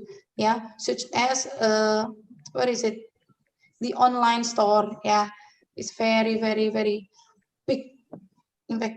Yeah, during this pandemic. Online competition. Yeah, maybe when in the beginning of this pandemic, yeah, I am as a lecturer, I'm confused how my student can get achievement during this pandemic because there will be no competition. But during as the time goes by, yeah, we have what is it? We modify. We find that we can make an online competition. We doesn't have to come to a place to join the competition. Yeah, there are many online competition that we can join. Yeah, whether this is regional, national, and international. And actually, this is make us easy. Yeah, we can join the international competition without going abroad. Yeah, we can join the national competition without going out of our place. Just stay in our place and we can go and we can join the competition. Now that is the positive impact actually from this virus, from this pandemic. Now this is the other example of our students' activity. And this is the last one is that I have is Kartini Berani Lawan Corona. Yeah, this is the midwifery students competition held by midwifery students. Yeah, so this is online too. The online recruitment. Yeah, this is the activities of our students and social activities too. Yeah, when we do the social activities, we never leave the health protocol. Yeah, during this pandemic, everything what we do, we never leave this health protocol. We said we give the assistance for the people. We also give the health education for the people by using our Instagram, using our social media account. Yeah, we make a poster, we make a leaflet. Yeah, about health education, so we can educate people. We can educate our community. Yeah, by this. With that, we come to the community. Together, let's fight coronavirus. Yeah. So let's fight this virus together. We can stop the virus by doing what is it? By doing the health protocol. Yeah. Follow the health protocol properly. Do not do anything that can risking ourselves, yeah, or other people to get that virus. Yeah. Wash your hands. Sneezing, cover your mouth, and then eyes, nose, mouth. Do not touch your eyes, nose, or mouth. Yeah. Avoid close contact when you are greeting. Keep physical distancing. And then if you are sick, for like illness, inform the people around you. If your illness is not mild, seek medical care. Yeah. So let's fight this coronavirus together. Hopefully this virus will be end soon, so we can back to our normal. Yeah. Then that's all my topic. Thank you for your attention. Yeah. Sorry if I made a mistake during my presentation. Hopefully you can get what I want to explain to you. That's all. Thank you. Wassalamualaikum warahmatullahi wabarakatuh. Waalaikumsalam warahmatullahi wabarakatuh. Thank you, Bu Putri, for the insightful presentation about Indonesia's higher education institution in the new normal era. Well, yeah, as Bu Putri said, everything has changed, but don't let COVID-19 stop you from being productive and creative. Here we come to the discussion session. We have some question for Bu Putri already. Host, can you please present, share the question, please?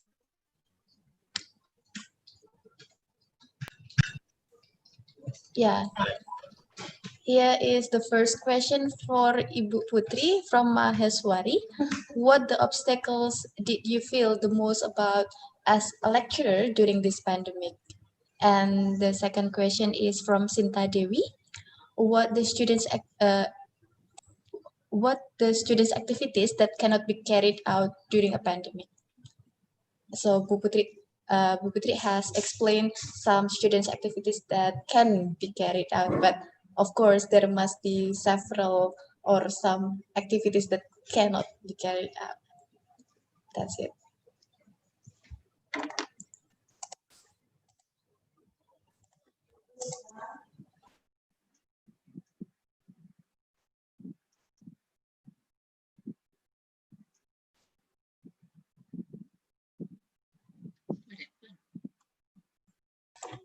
Okay. The first question is from Mrs. Nareswari. What is it? What is the most... Sorry, Mrs. Atik, can you repeat the question, please?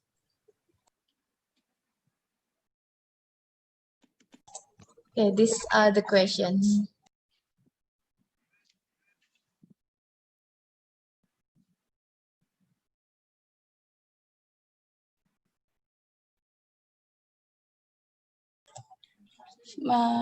What the obstacle did you feel the most about as a lecturer during this pandemic? Okay, thank you.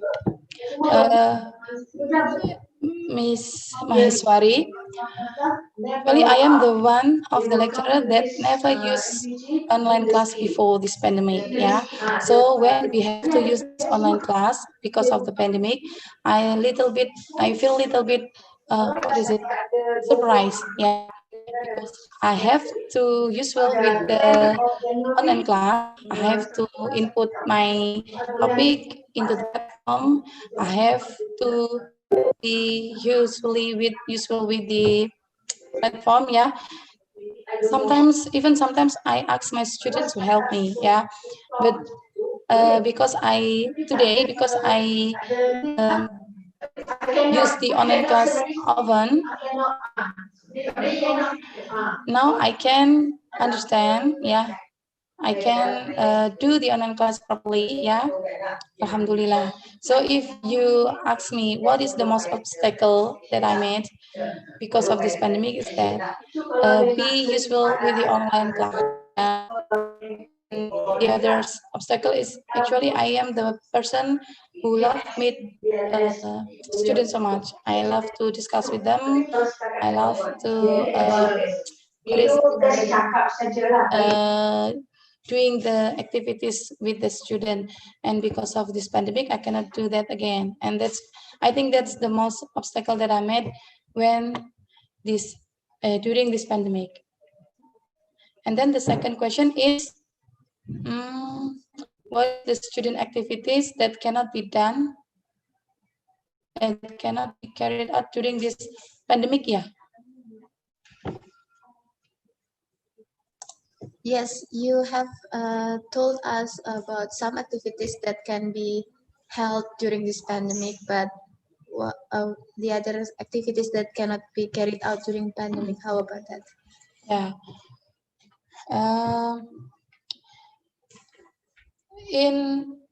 So for the student activities, you cannot do the activities if the activities is apa namanya ya?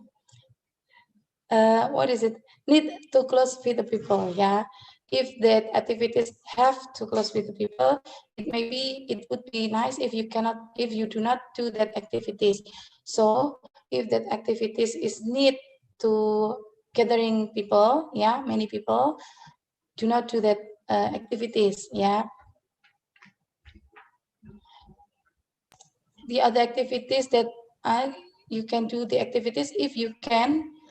What is it? You don't have to collect the people, gathering the people, or maybe you don't have to touch people. Yeah, no need to touch. Yeah, if that activities need touch, yeah, need to interact. Yeah, directly interact with the people. You do not do that activities.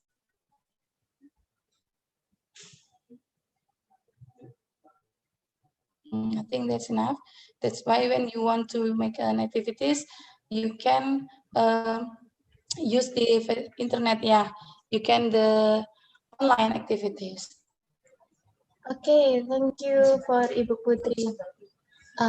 Thank you for the excellent answer. I hope it helped us to broaden our mind. And then the last session for Ibu Putri is the certificate. Ibu Ika Rahmawati, the Dean of Health Faculty di IKA Bhakti Wiyata Kediri, will deliver certificate to Ibu Putri Putri Kristiani. Yes, Ibu Ika, the time is yours.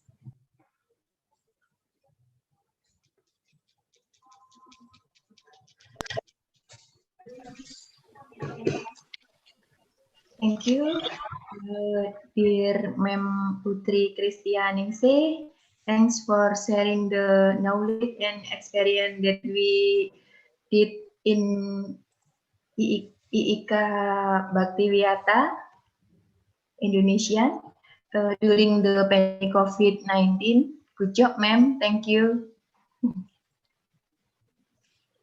Thank you, thank you, thank you.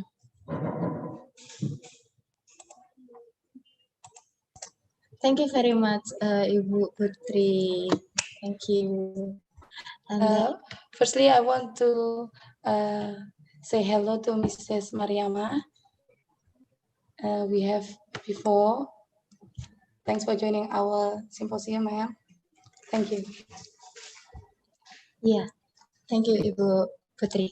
I would like to greet Madam Mariama for our next speaker, but before that, I would like to greet Madam Zahra, the professor from Mahsa University. Yeah, welcome. Thank you for joining us.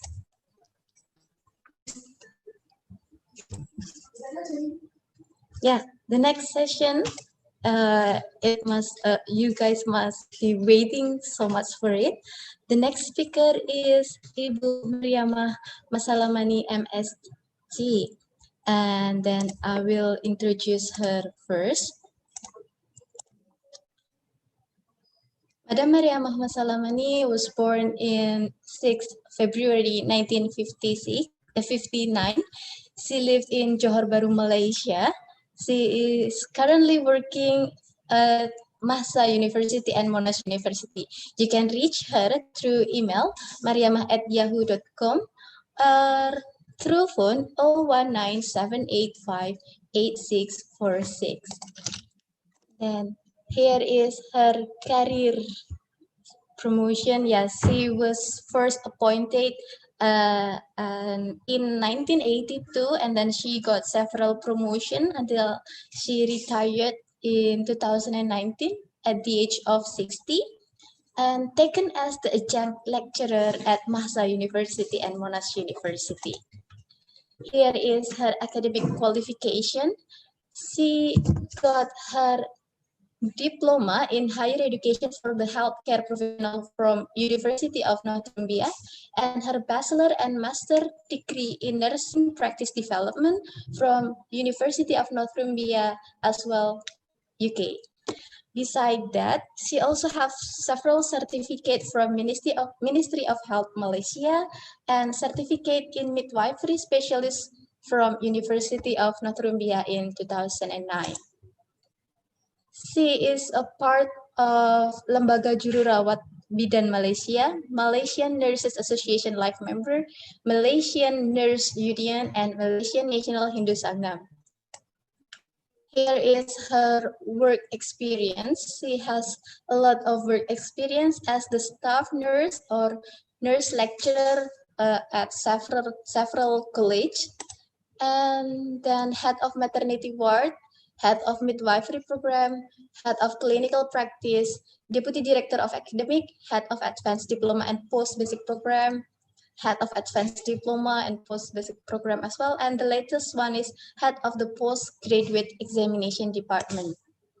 Here is the courses, seminars, workshop, conference, CME attended in the past 4 years with certificate.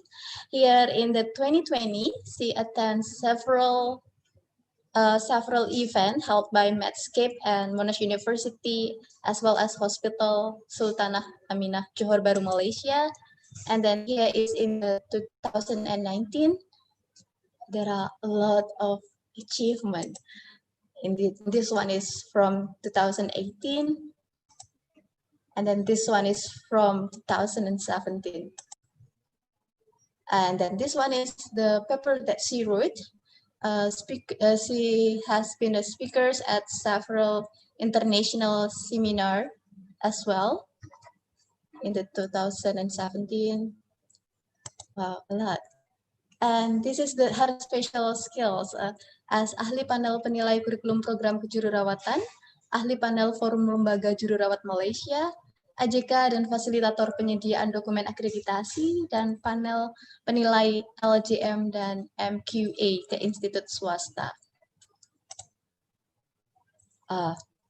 And she achieved a lot of awards, most of them as a sijil pengajar cemerlang at college. Yeah, several college. Penceramah terbaik. Wow. I bet that you cannot wait for her to present her presentation.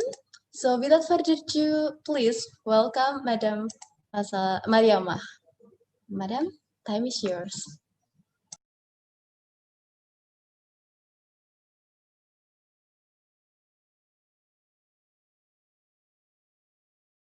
I'm sorry, Madam. Sorry to interrupt. I cannot hear your voice. Okay. What about now? Yes, we can hear it now. All right. Thank you very much. And a warm introduction by the moderator. And very good. Here is afternoon. I wonder whether it is still afternoon there or morning. Anyway, a very good morning or afternoon to all the organizing committee. Our previous speaker. It was a very good talk, and to all the participants, ladies and gentlemen, I'd like to extend my thanks for having chosen me and inviting me for this talk today. I owe my gratitude to Masha University. If I could go far, I'd like to talk about my gratitude to Masha University for having selected me, to Monash University, to my hubby family for having supported me, and to the great consultant of HSA, Hospital Sultanah Aminah Johor Bahru, and also the Chief Director of Obstetric Gynecology of Malaysia, that is Dr. Ravichandran Jagannathan, and also to Dr. Nisha, and all my colleagues who have been of great support to me, and especially to Dini, Madam Dini, who has been communicating with me often. So thanks a lot. So I would go further into my talk. I hope you all will enjoy the talk. Let's see whether you all enjoy it. We'll find out at the end of the session. Can you all see the slides?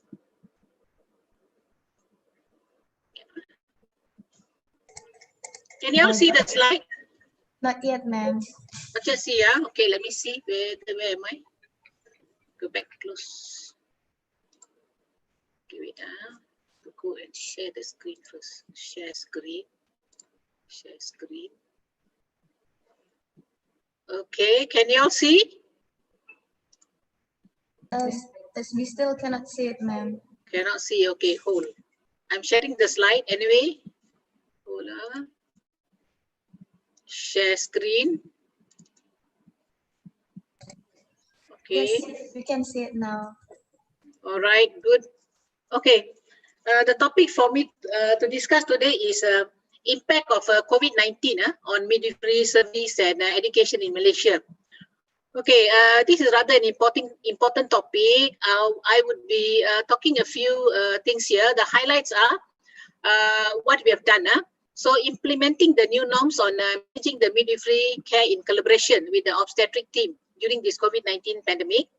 Next, we will say about the adopting of WHO and local standards in managing the COVID-19 pandemic in Malaysia. Next, I will discuss on implementing the guidelines provided by Ministry of Health Malaysia on COVID-19 management for the healthcare workers, pregnant women, and psychologically affected individuals. Last, I will discuss the issues and challenges in midwifery service and training in Malaysia. Okay, a little bit introduction on COVID-19. I think our lecturer Putri has covered quite a lot just now I saw. So this is a very brief intro. Okay, we know it's a deadly disease without medication, but current information is we have got some vaccine coming up. And I think worldwide there's been tested and there's an advantage and disadvantage over it. And our neighbor Singapore would be trying it, would be providing to their national or the population in this January, and Malaysia will be starting it on March 2021. Hope it is a success. It is a great, control. It's a great thing to control the disease. Okay, this coronavirus started in Wuhan, China. Okay, then these are the signs and symptoms of the disease. I think we don't have to speak about it at all because it is really well known by, in fact, all the nations. They know what's happening. Okay, it's a global pandemic. And a short evaluation of the COVID-19 on the 21st December 2019. Okay, the Chinese authority alerted WHO about outbreak in Wuhan, China. Okay, this Wuhan is a very famous name now. Okay, so on 7 January 2020, the novel coronavirus was identified. And on 30 January, the other countries were affected, such as China, Thailand, Nepal, Japan, South Korea. And the first case cluster in Malaysia was detected in 25th January 2020. So this is by the MOH, Ministry of Health Guideline Malaysia, on COVID-19 2020. All right, then Tedros Adhanom, Director General of WHO, declared COVID-19 as a pandemic. Okay, after declaring, what they did was the WHO, okay, they produced an occupational planning guideline to support countries' preparedness and response to this COVID-19, which was good since Malaysia is affiliated to WHO, or we are a member country with WHO. So I think most of the countries have adopted the guideline from WHO, and then we were able to use it in the local setup with the maximum use of it. So the Ministry of Health had this guideline on COVID-19 management version 5/2020. All right.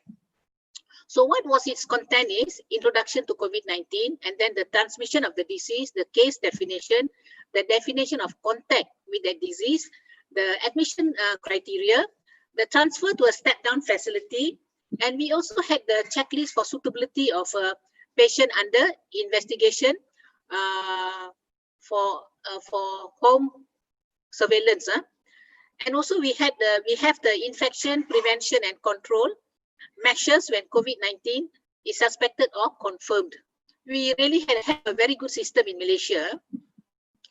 Okay, knowing that our government, knowing that our nation has been infected with disease, we know that this disease has got no cure, and we don't want the disease to spread. So our government started the movement control order. So these are all the things that we were doing to control the disease. And initially it was controlled. So when it was controlled, our government move on to another policy that is recovery movement control order. So during the movement control order, most of them were at home, they can't work. So it was really very bad on the family, not getting income, the country economic was affected, and so forth. But then when we were recovering, we had the recovery movement control, so we were allowed to go out for work, not vacation, of course, work, and then all the important things, meetings and other things, with view to financial income of the family and also to boost the country economic.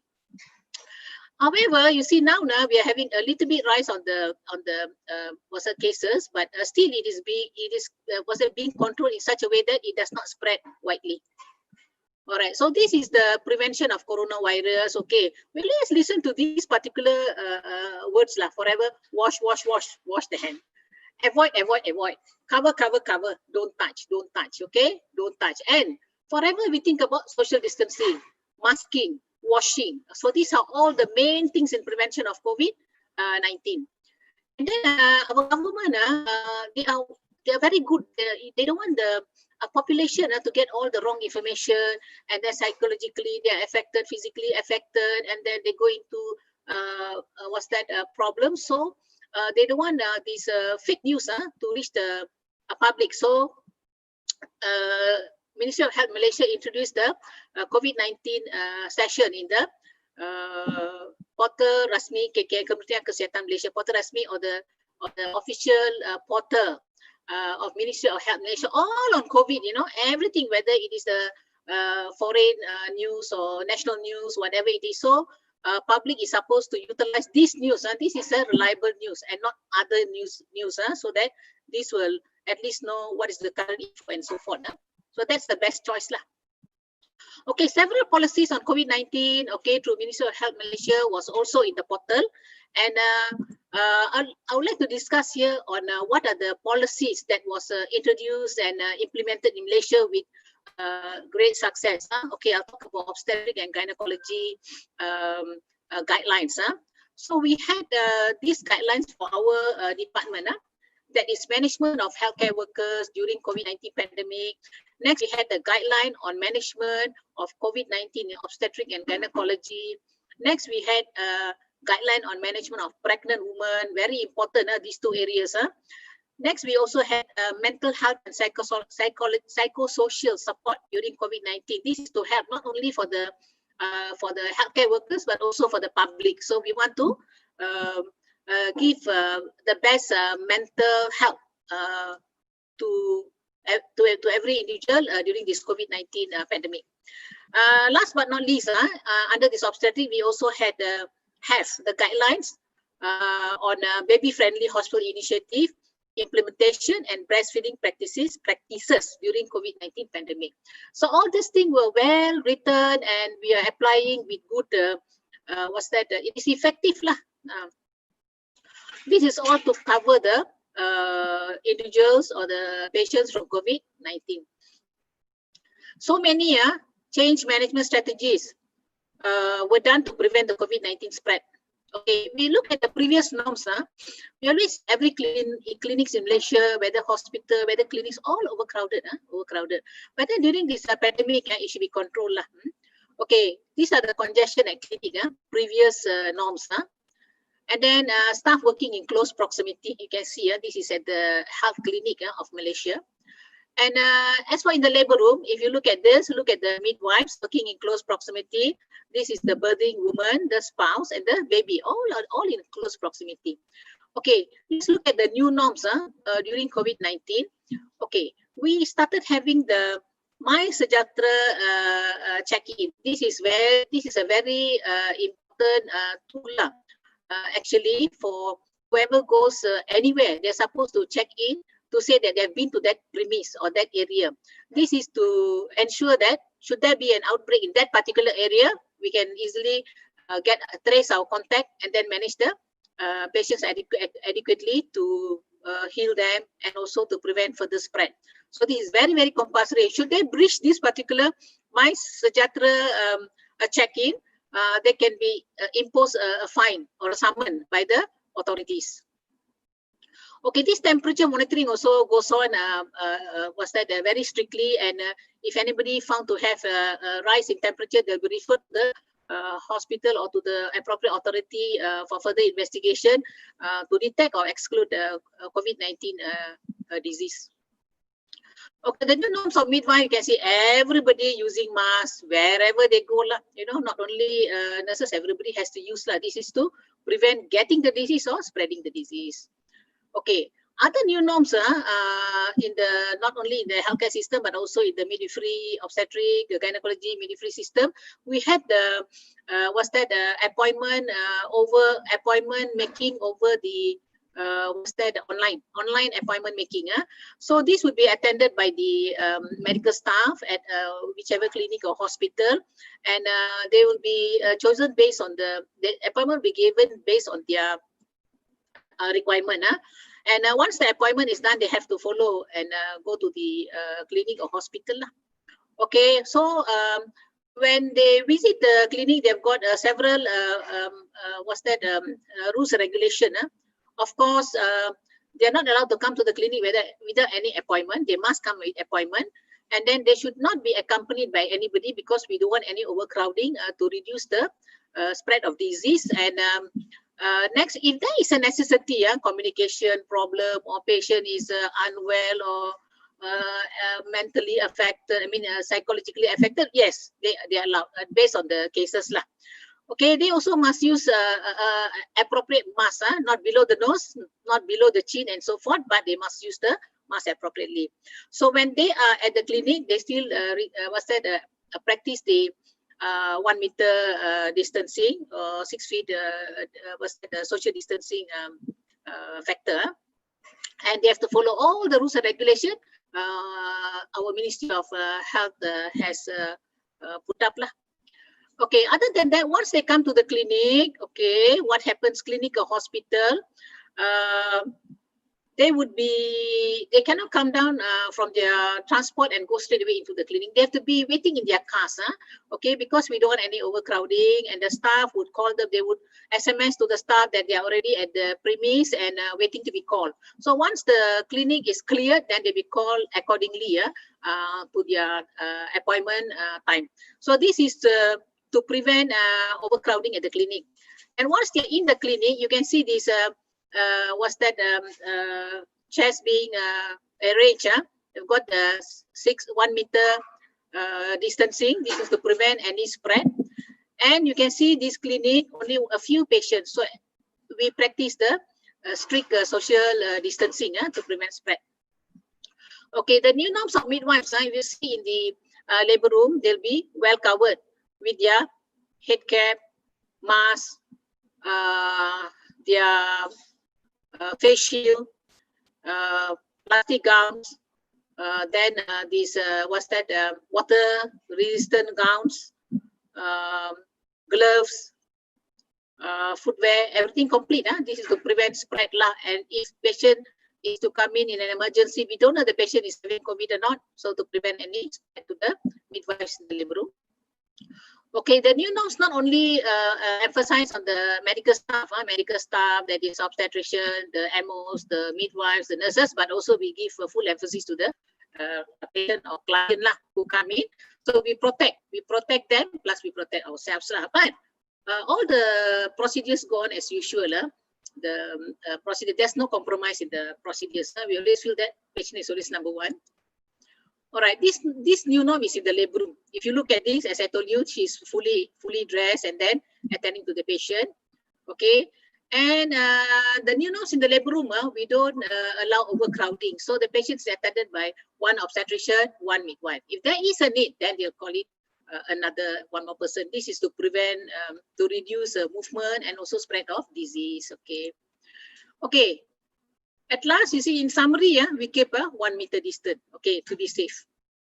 All right, as I told you, we don't compromise on healthcare standard. Whatever it may be, our standards will be kept high. We know that Malaysia provide the best health services in the whole wide world, whether it is the normal health services, whether it's midwifery, obstetric, gynecology, perinatal, we are the best, one of the best.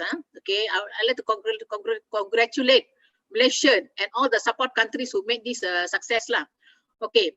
Actually, year 2020 is the International Year of the Nurse and Midwife. Okay, but then we have been hit by COVID-19. Okay, that is not going to compromise our celebration. We are celebrating the event or the day with good provision of care to all our nation, especially with the COVID-19 cases. Okay, our Nurses Day theme is a voice to lead, nursing the world to help. So what they have said here is a big day. We are supposed to celebrate, okay, and then we are supposed to show in such a way that we can formulate a new generation of nurses in the future. Okay. Next, it's also a International Midwives Day, which we celebrated on 5th May. So actually, the theme is midwife with women, celebrate, demonstrate, mobilize, unite. Our time is now. So we are having a dilemma actually as we are hit by the COVID-19, but we are not giving up. We are facing the issue and challenges. We will go on and we'll combat this disease with the hope that everything is back to normal. All right, the duty of care of a midwife is to support pregnancy. Not only the mother, the baby are safe and healthy during pregnancy, delivery, and period. Okay, we not only provide service to this pregnant woman, baby, but also to the family. We give them health counseling, antenatal education, preparation for parenthood. Okay, actually, this is not only done in the clinic, but in the hospital, any setup in the community, any setup that has been designated to us. We will move forward and do whatever work that has been given. All right, midwife of professional conduct. Actually, this is not a national conduct, but an international conduct, global conduct. So every midwife shall maintain at all times the highest standard of care and professional conduct. And she must always be with the woman during birth and never leave the woman alone. If she's going to do something important, she must pass over to another colleague so that the patient is being attended to all throughout. And when she changes shift, she's supposed to pass over appropriately regarding the patient and the fetus in utero before exiting from the area. So it is the woman's right to get good or high quality care during antenatal, intrapartum, the newborn, the postnatal, and also we provide best mental health care. All right, we comply to the ethics of Malaysian laws, ethics, international ethics, national ethics, we follow. So we also adhere to the Sustainable Development Goal ethics and policies. We follow everything. And we also provide respectful maternity care, the universal right of childbearing women. We also observe under the respectful maternity care with regard to freedom, not causing any harm to the patient or client or birthing woman, right to information, informed consent, and then respect for choices, and then companionship, confidentiality, privacy, dignity, respect, equality, no discrimination, right to timely healthcare, liberty, autonomy, self-determination, and freedom. So we provide everything, all these aspects, all these criteria in Malaysia. I'm very proud to say that I'm a midwife in Malaysia. And other Malaysian law and constitution, we are also tied up by the Nurses Act, Midwife Act, Dangerous Act, Medical Act, Prevention and Control of Infectious Act, Birth and Death Registration Act, Human Tissue Act, Occupational Safety and Health Act, Private Healthcare and Facility Act. And we are also bounded by the Standard Operating Procedure for Approval and Accreditation of Nursing Program, because we're also discussing not only on midwifery services, but also on training. So we must pass these particular standards in order to get the licensing. All right, so we'll be talking on a guideline on disease control among healthcare workers in Malaysia. Just now I've stated that this is the one of the main guideline lah. So this is by MOH. Okay, so we started the Movement Control Act. This was to flatten the curve, and then we were able to reduce the case at that time. So now it has slightly increased, but we will bring it under control. So all the healthcare worker is to carry out whatever activities under the new norm. All right, as I told you just now, 1 meter distance is very important. Healthcare personnel is limited 1-to-1 basis only. And then whenever nurses are at the station, they're supposed to operate alone. And whether it is professional or whether it is personal duties, they carry it out alone because we don't want any transmission of disease. And there is if they need to go in a group, then they go on online platforms. Okay, this one-to-one case booking, if you see here, look at how the midwife is donned, okay, and the patient is protected with the mask. This is the norms of Malaysia. All right. We also do hand hygiene. Okay, last time we do hand hygiene. Now we do very frequent hand hygiene to prevent spread. So this is done before touching the patient, after touching the patient, before procedure, after procedure, or whenever they come in contact with any fluid that is exposed to the COVID-19 virus. Okay, use of personal protective equipment is very important. So this has been recommended that everybody use a 3-ply surgical mask. And then we also ensure proper donning and doffing. And then if they're handling COVID-19 cases, it's compulsory for them to use N95 mask, 95% protection. So they go for fitting test and seal check for the respirator. Okay, this is one of the diagram on how they are donning. Okay, proper donning. All right, screening and follow up at healthcare. Screening and follow-up of healthcare workers. Okay, whenever they come to the area to work, the midwives, daily temperature taking is done. Okay, to detect any symptom. If any symptom, they'll be referred to the for screening. And then it is also a must for them to sign the declaration form of COVID-19, whether they've got any sign and symptom. Okay, next, targeted groups are screened. Now you see the Klang Hospital in Malaysia. So they've got some COVID-19 among the healthcare workers, and they are also doing massive screening, mass screening. So this is to detect the cases and to treat accordingly and to prevent spread. Okay, the risk communication. Okay, daily compulsory 10-minute session is being given by their supervisors. Okay, what is latest information, these updates, what is latest, what are the do's, don'ts, standards, and so forth. Every day there's a small session. Next, regular technical update, CME, CNE, online notification, notice board, everything is given and everything is well in place in Malaysia. Wherever you go, whether the hospital, whether the clinic, you've got posters, you've got digital systems running, you've got guidelines, and everybody practices it appropriately. I really salute Malaysia for that. And this is CME, very important on PPE, whether they are in the ward or in the operation room. Okay, online meetings. Okay, healthcare providing care, only the healthy nurses and midwives and all the other personnel are allowed to handle COVID-19 cases. If they are high risk, immunocompromised, they are not allowed to. They are supposed to go and nurse the normal cases only. And all the staff should log in so that we can detect, should there be any positive case, we can immediately call for a screening of the contacts. Okay, this guideline on management of COVID-19 in obstetric and gynecology, okay, was formulated by a very important guideline for the obstetric, gynecology and maternity unit.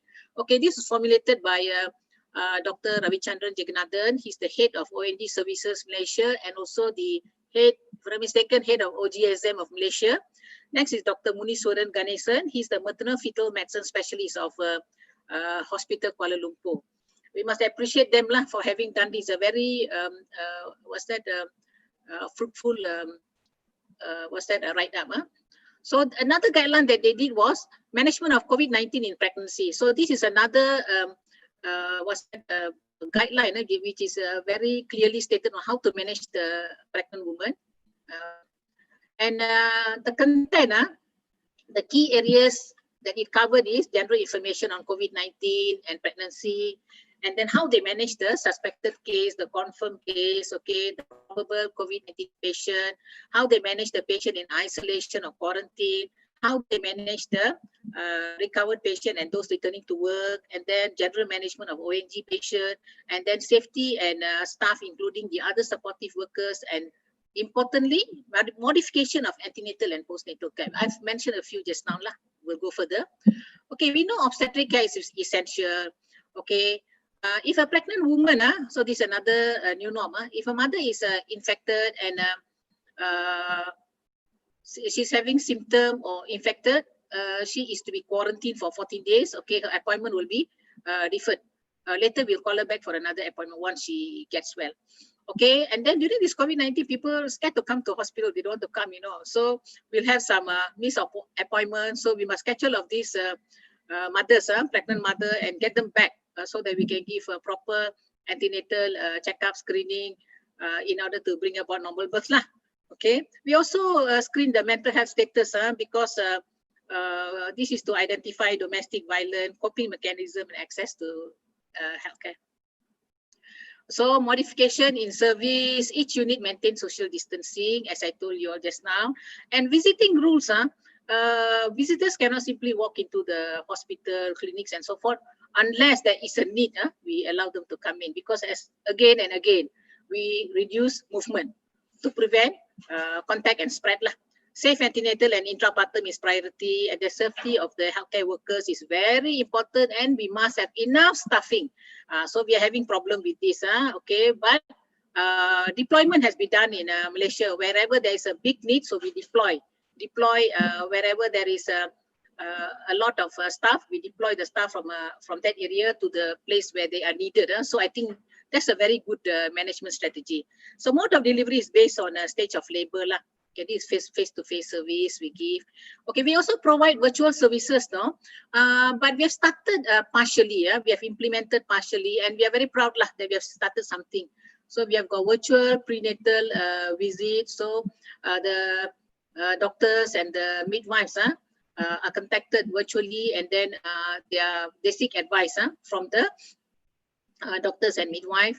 Other than that, patient is given the mother is given the authority of monitoring her fetal count for the well-being of the fetus, blood pressure taking, blood sugar taking in cases of a GDM and other things, PIH, GDM. So authority is given, so they contact the doctor, contact the midwife to inform their results and further management.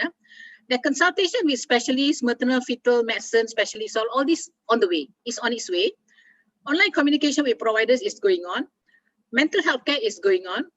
Virtual postpartum visit, okay, this one they're doing face-to-face plus virtual if there is a need.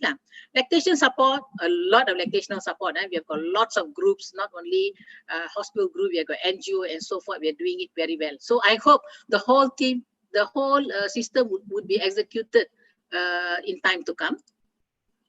Okay, the services, as we say, we still provide early booking, anything between 8 weeks onward. We don't want any late booking and problems. Still it goes on. And then we provide quality service, okay, despite the COVID pandemic with modification in care. All right, this is the COVID-19 information for the mother, how they're supposed to manage their pregnancy. It's in that guideline. The frontline staff, they're supposed to adhere to all the guidelines, as I've told you earlier. All right, proper use of PPE, wash hand, sanitizer, mask, gloving, and duffing also. Okay, this is adequate PPE. Healthcare workers in high-risk areas are supposed to use, okay, high-risk area, glove, fluid-resistant gown, respirator, eye protection. Paramedic coming in contact with suspected cases. Our midwives are included in this. They use glove, all right, and then plastic gown, surgical mask, eye protection. Okay, and then they have to throw everything after using. All right, training. Everybody is given this training so that proper use of PPE is done to prevent infection. All right, management of patient was suspected, screening of suspected and management of confirmed patient. We follow the MOH guideline. And we refer the care, for example, if they're normal cases, they are managed in the normal hospitals, okay, like labor cases, antenatal labor cases, all. If they are normal, non-COVID, normal hospital. If they are COVID, then we send them to the COVID hospitals, okay. All right, and then the COVID hospital will have a special labor room and operating theatre to manage the confirmed and suspected cases. So everything is in place. So what are the other new norms? We have suspended part of the activities based on the guideline that is baby-friendly hospital policy. This is actually done for the patients who are having COVID-19 positive. Okay, and then spouses are also suspended if their partners are having COVID-19 positive, because we don't want any spread. Okay, patients, okay, they have to sign a declaration form here. consent form, sorry, that briefing has been done by the doctor and they agree to it. Okay, everything is in place. Okay, this is the flow chart for breastfeeding lah. If the patient is of suspected or probable or and confirmed patient, if they want to breastfeed, okay, there is some system here. They'll follow the system based on the doctors and midwives' advice. Okay. All right. Mode of delivery, as I told you, will be cesarean section. That is the guidelines. We follow the guideline. But vaginal delivery is anticipated when woman is in imminent labor. Patient already come in with 9 centimeter os dilatation, 10 centimeter or fully open. We cannot tell them going to send them for cesarean section. So anticipate the delivery, and then we will do the screening and carry on with the planning of what is needed for her lah. Okay. Woman to use a surgical mask and face shield and staff a full PPE with 9 N95 mask and a face shield. All the body fluid, specimen, placenta and patient apparels are handled and disposed based on the standard universal precaution. Okay, mode of delivery. Okay, this is a flow chart of obstetric management. Okay, we put up here patient requiring admission for surgery or delivery in tertiary hospital during COVID-19 pandemic. Okay, they come in, emergency means, okay, anticipate the emergency, then they do the screening. If they come in, high probability, they'll be managed in the, COVID-19 wards of COVID-19 hospital. Low probability, they will be in the normal ward and anticipate their requirement as normal. Okay, screening procedure is done at the early pregnancy assessment unit or clinic and at PAC, Patient Assessment Center. Done for all patients, and then here we'll take, we have got a declaration form to say whether they have come in contact, whether they are having any sign and symptom of COVID-19, whether they have visited a country or a group who has got, who has come in contact with COVID-19, whether they are involved in any group gathering 40 days ago, whereby there has been an contact, and then have they come in contact with people who has got that disease. So all these declaration form will be filled up. If they have got any suspicious, we suspect them of any COVID-19 sign and symptom, then screening will be done lah, to confirm or exclude, and then management. All right, impact of now we have finished all on the midwifery service. Now we're discussing a bit on midwifery training. Okay, what's the impact on midwifery training? Yeah, there is an impact lah. Okay, but what the training division has stated, all the universities were closed and then colleges were closed and then they open up under the RMCO. Okay, they say training continues with modified system of online teaching, meeting and exams. Practical done at non-COVID hospital. Number of students based on hospital, unit and SOPs. So everything continued, but with some issues, challenges, dilemma, all continued. And we are proud to say lah, studies have shown that students should not be taken away from the wards. And we are proud lah, in Malaysia, all the ONG consultants, I'm very proud of them, very happy and thankful to them for having our students, our midwifery students into the labor room for them to link the theory to practice effectively. So they have done it, but not to the maximum. They require that to the maximum. Okay. All right. The training division came out with a circular to say that all the new intake for next year, that is basic student January intake, post-basic will be March. So they say, okay, we want to postpone this because you know why? The current students have not got enough practice. They would like to continue to achieve their practice requirement next year until they are fit to be a nurse or midwife who can practice. So practice is very important. So this is to link theory to practice effectively. So after they finish, then we'll bring in the new bunch of students. That is, January will come in July, the March will come in September. So this is the circular. All right, more nurses needed. Okay, while the economy, employment and population are declining, there's one thing that is rising, the demand for more nurses to handle the deadly COVID-19 disease. Okay, it impacts the healthcare sector when the virus spread across the population and allow more cases of infection to happen, which in turn strikes the current supply of nurses. Demand is greater than supply. All right, if you look at this write-up, Malaysian to tackle nurse shortage. Okay, now our current ratio is 1 in 300.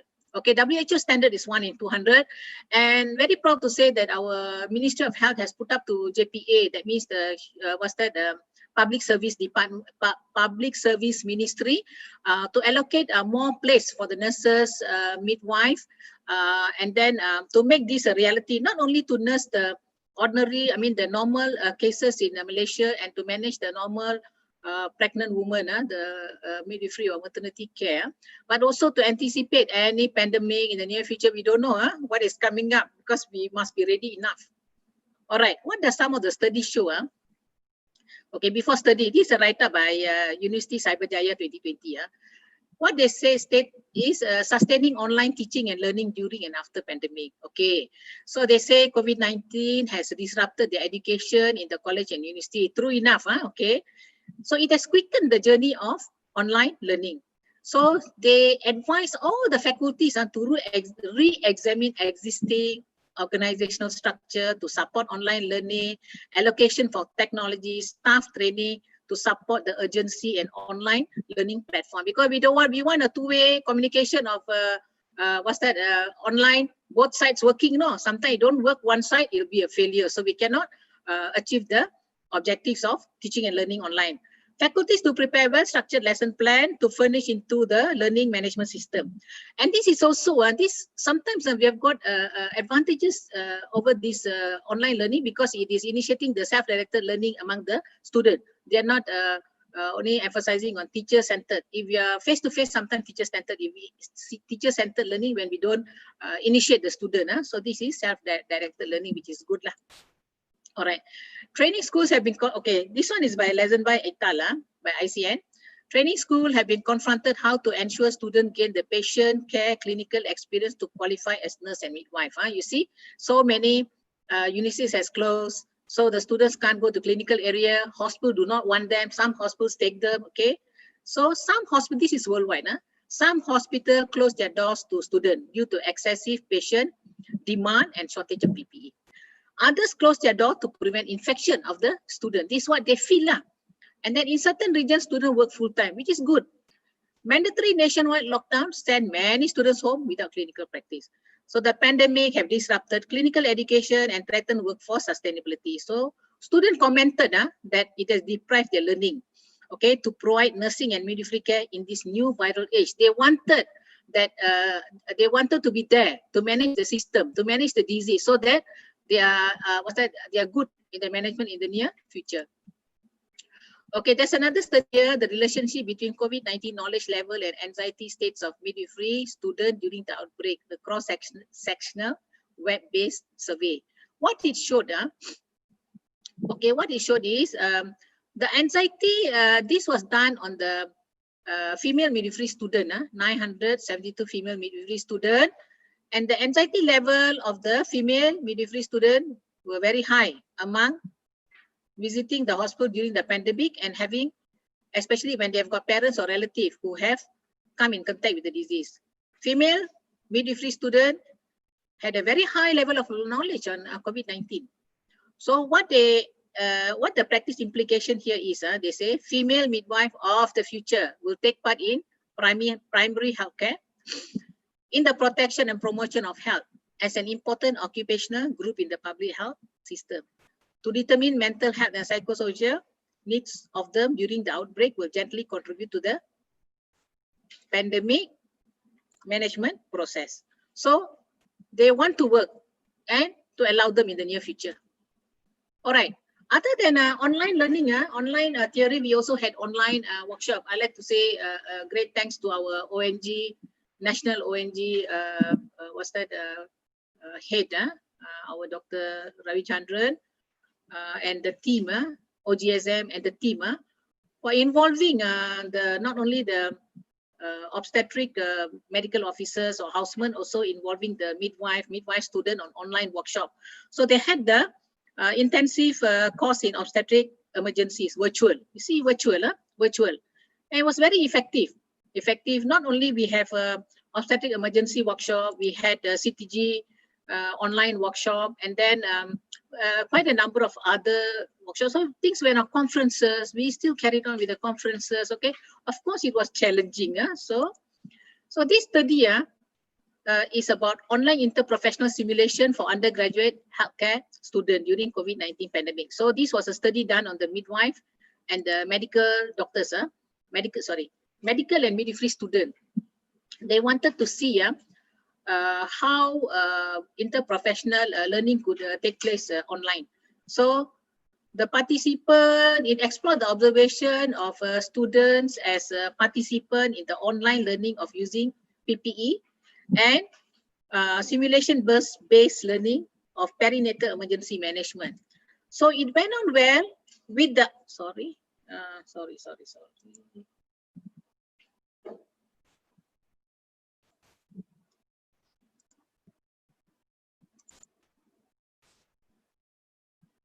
Okay, it went on well. The feedback that they got is, they say, here students mutually interacted. Okay, the outcome of this was that the interprofessional study, the interprofessional workshop. Students mutually interacted among themselves, shared their previous experiences, knowledge of roles as medical and midwifery practitioners, and how they see themselves in those roles in perinatal emergency setting. So the initial observation demonstrated that interprofessional education delivered in an e-learning format that can be very useful, meaningful, and may be utilized across a number of specialties. So whether we have COVID or don't have COVID, we can carry on with this type of workshop, e-workshop in the near future. Okay. All right, issues. Now we are going to discuss on the issues and challenges of midwives.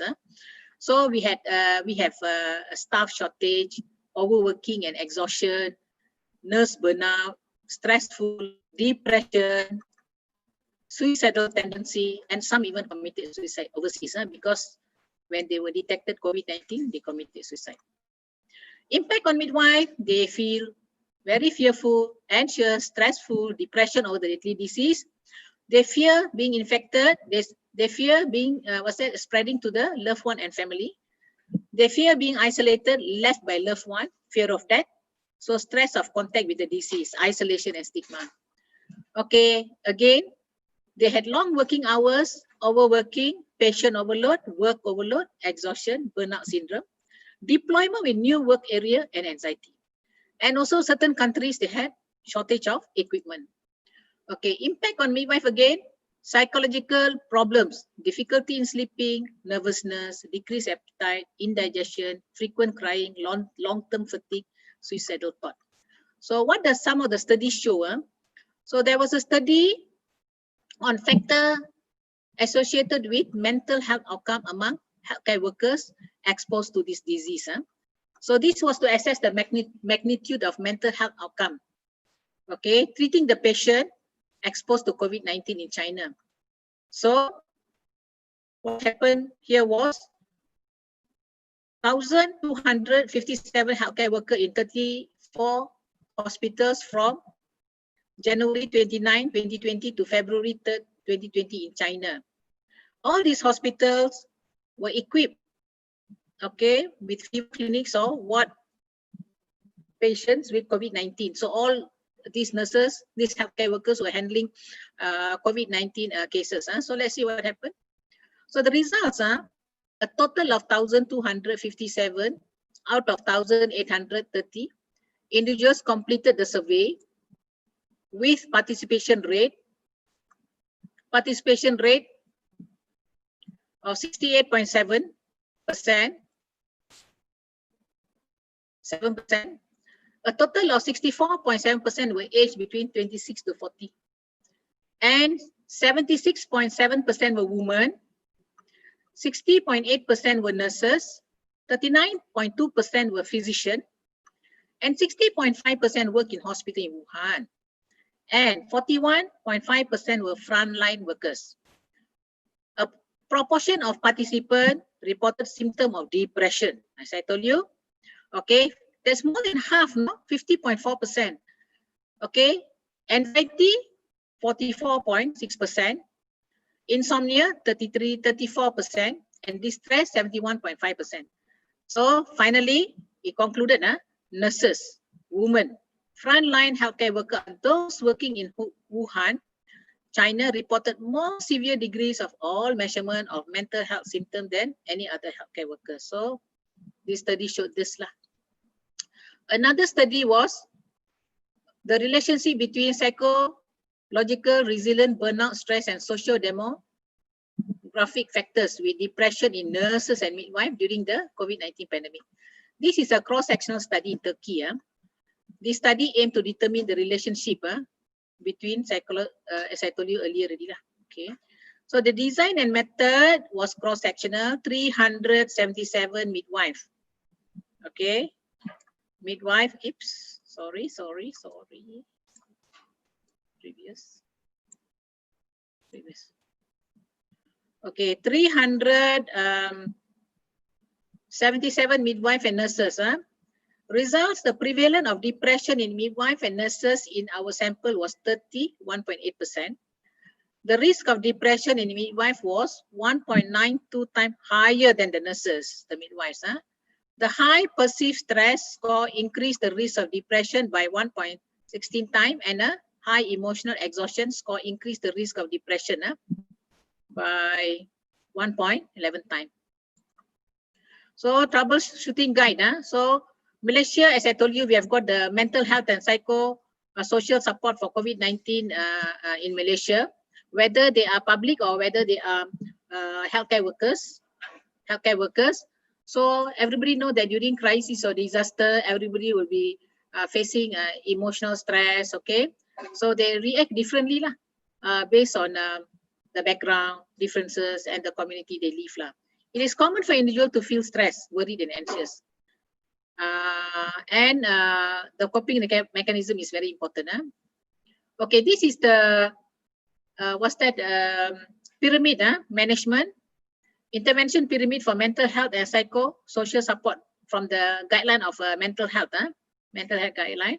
So we provide basic service and security, community and family support, focus, non-specialist support, specialized services. So, and this is a flow chart on how we manage whether public or healthcare worker. We follow accordingly. Okay, this is the same. All right. How could we overcome all this stress, feeling of all the psychological problem during the management of COVID-19? Definitely is following all the standards and also talking to someone lah, so that they can be a good advice. We always believe lah, two heads are better than one. So the more we talk to people, the better it is. And these are also some of the ways to cope stress. Okay. Be positive, take it easy, unplug, and then have fun, and then relax, enjoy life. Don't be stressful, keep calm, don't worry. Always talk lah to our bosses, talk to our colleagues, talk to our family. Our number one support will be our family and friends. Do have good friends who can always listen to you and be part of your life. Friends are like diamonds to us lah, other than our family. Okay, these are my references. And these are my acknowledgement to my family members. Mr. Vijayan, my husband, who has been very supportive and making this talk a great reality. My children, okay, Bhuvaneswaran, Kannan, Siva, my daughter-in-laws, my grandchild, Prof. Zara San of Masha University, Sarjana Putra Malaysia, Masa University, Professor Dr. Ravichandran Jagannathan from Ministry of Health Malaysia, Prof. Dr. Nisha Angela from Monash University Malaysia, ONG Department of HSAJB, okay, and then Obstetric Society, OGSM, Obstetric and Gynecology Society of Malaysia, to all my colleagues and also to the organizing committee, primarily Madam Dini. Thank you. You're welcome. Thanks a lot, ma'am. Thank you very much. It's such a complete and insightful presentation. Yeah, Madam Mariamah has present her presentation entitled Impact of COVID-19 on Midwifery Service and Education in Malaysia. Now, move on to the next session, which is a question and answer session. Yes, thank you. Thank you. Can you please share the question, please? We already have some questions for you, madam. Thank you. Thank you. That's good. Come, please come. Welcome the question. Here is the first question from Pangestuti Semarang. How to detect in advance or to screen COVID-19 on pregnant women in Malaysia? Is there any specific program or regulation for pregnant women, or does it take their own awareness to get COVID-19 test? Okay, I'll answer the first question. How to detect in advance or to screen the case. You see, pregnant women, when they come to the, as I told you, they come to the clinic by appointment base, and then when they come by appointment base, the screening is done at the clinic, and then they've got a declaration form. Just now I showed just now on one of the slide that to show that to identify whether they have got any symptoms of COVID-19. Next, have they come in contact with any of the COVID-19 patient, whether any of their family members has got COVID-19, or have they gone overseas and come back? Has screening been done? Isolation been done? Next, have they gone to any mass gathering? Okay, all this will detect whether they have got COVID-19 or not. So that is one. And then they have to sign the declaration form. For example, if there's any sign or symptom and there's any of the criteria that they have been, the criteria that may suspect the patient of having the disease or having contact, then they'll go for the screening. Okay, they go for the swab test and other things. Okay, if they don't have anything, then they'll go in as a normal patient. As usual, they must be honest, truthful. Okay, in life, everybody has got to be truthful. They're not truthful, then they spread the disease to other people. Okay, then next question was what just now? You're asking me on one of the, you say, wait, take a picture of here. Okay, what is the next question? Okay, host, can you please share the next question, please? Oh, just now there's, okay, wait. There was one question just now. They said, how does the woman get, before this, how does the woman get information on the disease? Just now I put up that slide with the pregnant woman with the circle. So it is already in the, guidelines of the management of a pregnant woman. Other than that, it is also in the portal of Ministry of Health Malaysia. Is all there. So everything is readily available. It's a matter of whether you want to read this all. Okay, and then we see we got online services, and they can easily call the clinic and find out as to what the what exactly they want to know. Everything is readily available. Okay. Okay, next question. Next question. I hope I've answered the question. Yeah, it has answered the question. Okay, thank you, my dear. Okay. The second and the third question from Tiara first. Tiara, what's your question? I have to permission ask. In the era of COVID-19, if a pregnant woman infected COVID-19, can the baby she is carrying too? Okay, a very good question. Okay, will the baby get the COVID-19? Okay. As for through the placenta to the baby, there's no showing that they can get a infection. But yesterday I saw over the news, the Singapore channel, because I love watching Singapore channel. Okay, they stated that some of the patients who had COVID-19, the baby that has been born did not get the infection, they got antibodies, which is a very good news. So they are safe from COVID-19. All right. And then during delivery, for example, that's why we have got a very good flow chart, which has been edited by our chief ONG specialist. Okay, if patient is having COVID-19, okay, she has got to use her face mask, her shield, and then the baby won't come in contact with her because the droplets may spread the infection to the baby. So we'll separate the baby for a while until she is found negative. Okay. So this is the answer. Okay, Tiara, I hope I've answered your question. Yeah, thank you, ma'am. And okay, then the next question. Okay. I saw the question. No. Can I see the question again? Yeah. Sorry. Yeah. The host, please. Atik. Okay, wait. Okay, no problem. I wait. Okay. There is an issue with the computer system. No problem. We'll wait. Okay. I'll just read the question for you, ma'am. All right, no problem. Ken. There are many impacts because of coronavirus. One of them is that you mentioned before, mental health. Okay. Everyone has drastic change of to normal activity, and this affect their mental health. What's your opinion to handle mental health because of these drastic changes, especially on medical stuff? Actually, you have explained it in your activity, in but my slide, we want to know more about it. More about it, okay? Maybe from a personal personal experience lah. Okay, we have got our guideline lah on management of mental wellness by the Ministry of Health Malaysia guideline, and also we have got especially when we are working, we have got the what's that the obstetrician.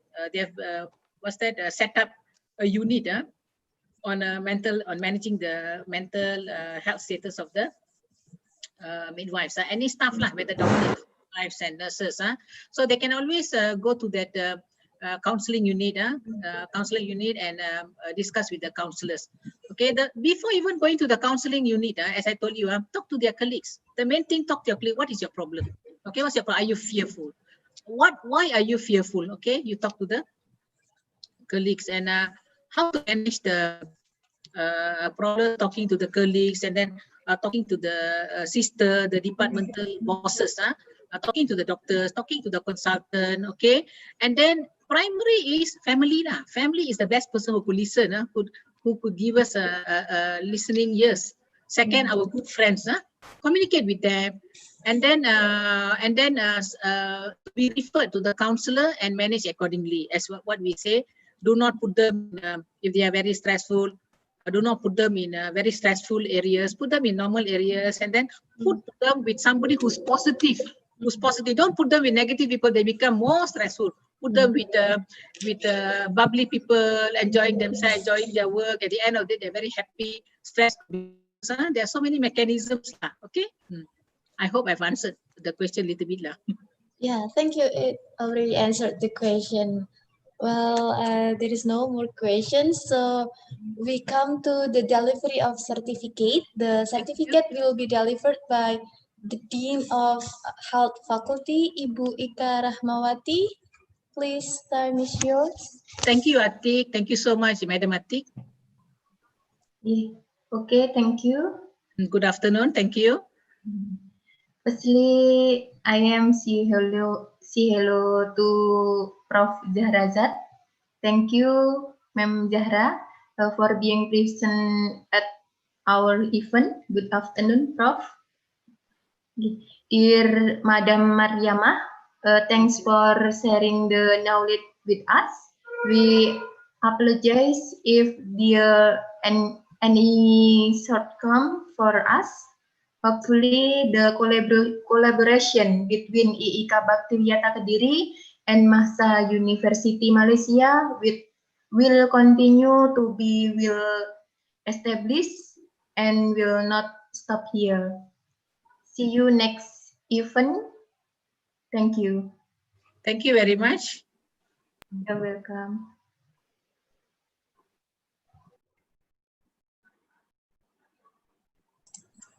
Okay. Okay, thank you, Ibu Ika Rahmawati. And then now, before we move to the next presenter, the Vice Deputy of Internal Partnership, Ibu Putri, want to say hello to Madam Mariamah and Professor Zahra.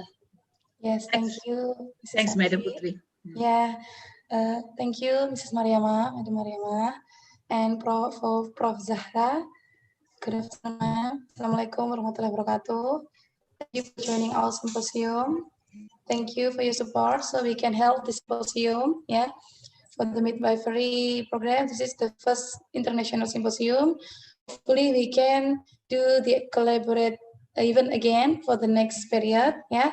Yes, yes. Madam Mariamah, thank you Yes, once yes, again. thank you. Yeah, Thank you. your topic so interesting for me. Yeah, Thank you very much. and this is a very, very pleasure. Yeah, Thank you very much. Join the same event with you. Thank you. Thank you, my dear. Yeah.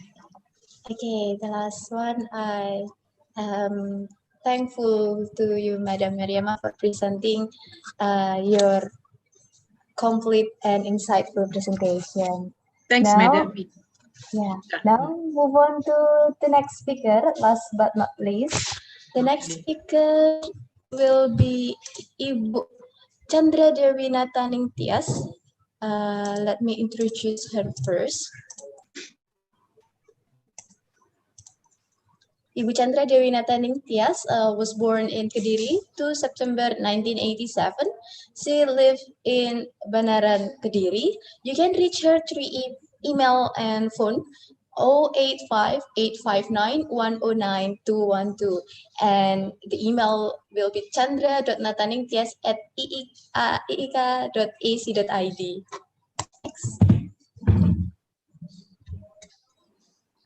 She got her diploma and bachelor degree in midwifery from Kediri University, and she got her master degree in midwifery in Brawijaya University in 2016. She is currently a member of Indonesian National Midwifery Association. And then here is the workshop that she attended. The latest one is Pekerti training. And then here is the list of her research project. The latest one in 2020, she wrote the effect of stunting and psychosocial stimulus on the development of children between the age of 2 till 6 years old.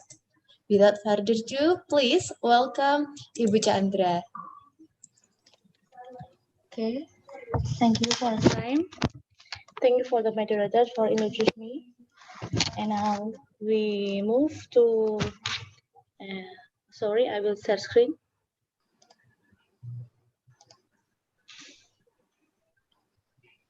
This is my material.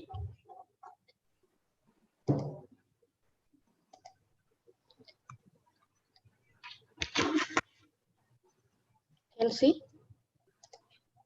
Yes, we can see it. Okay. We talk about strategic quality of implementation midwifery education in a pandemic. So the evidence is clear. Strengthening midwifery education is step to improving quality of care and reduce maternal and newborn mortality and morbidity.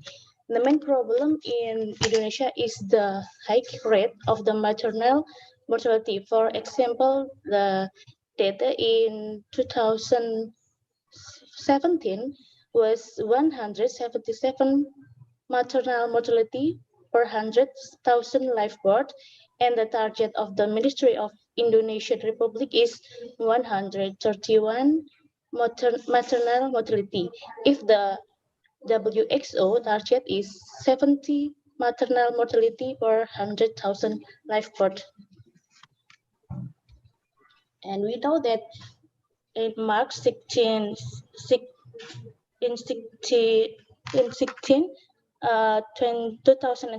started a self-quarantine, so that activities have undergone many changes in education, and the quarantine, this is one of the effort in this new normal to prevent transmission the virus.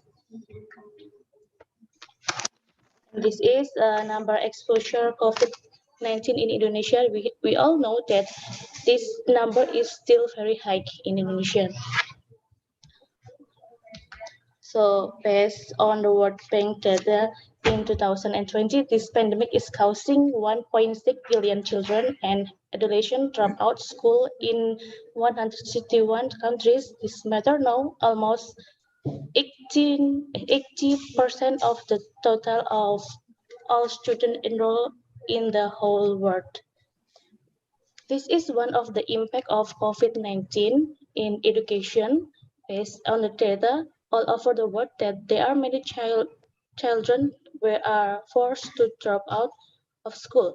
It is undeniable that COVID has an impact on economy too. So many students with low income parents cannot participate in online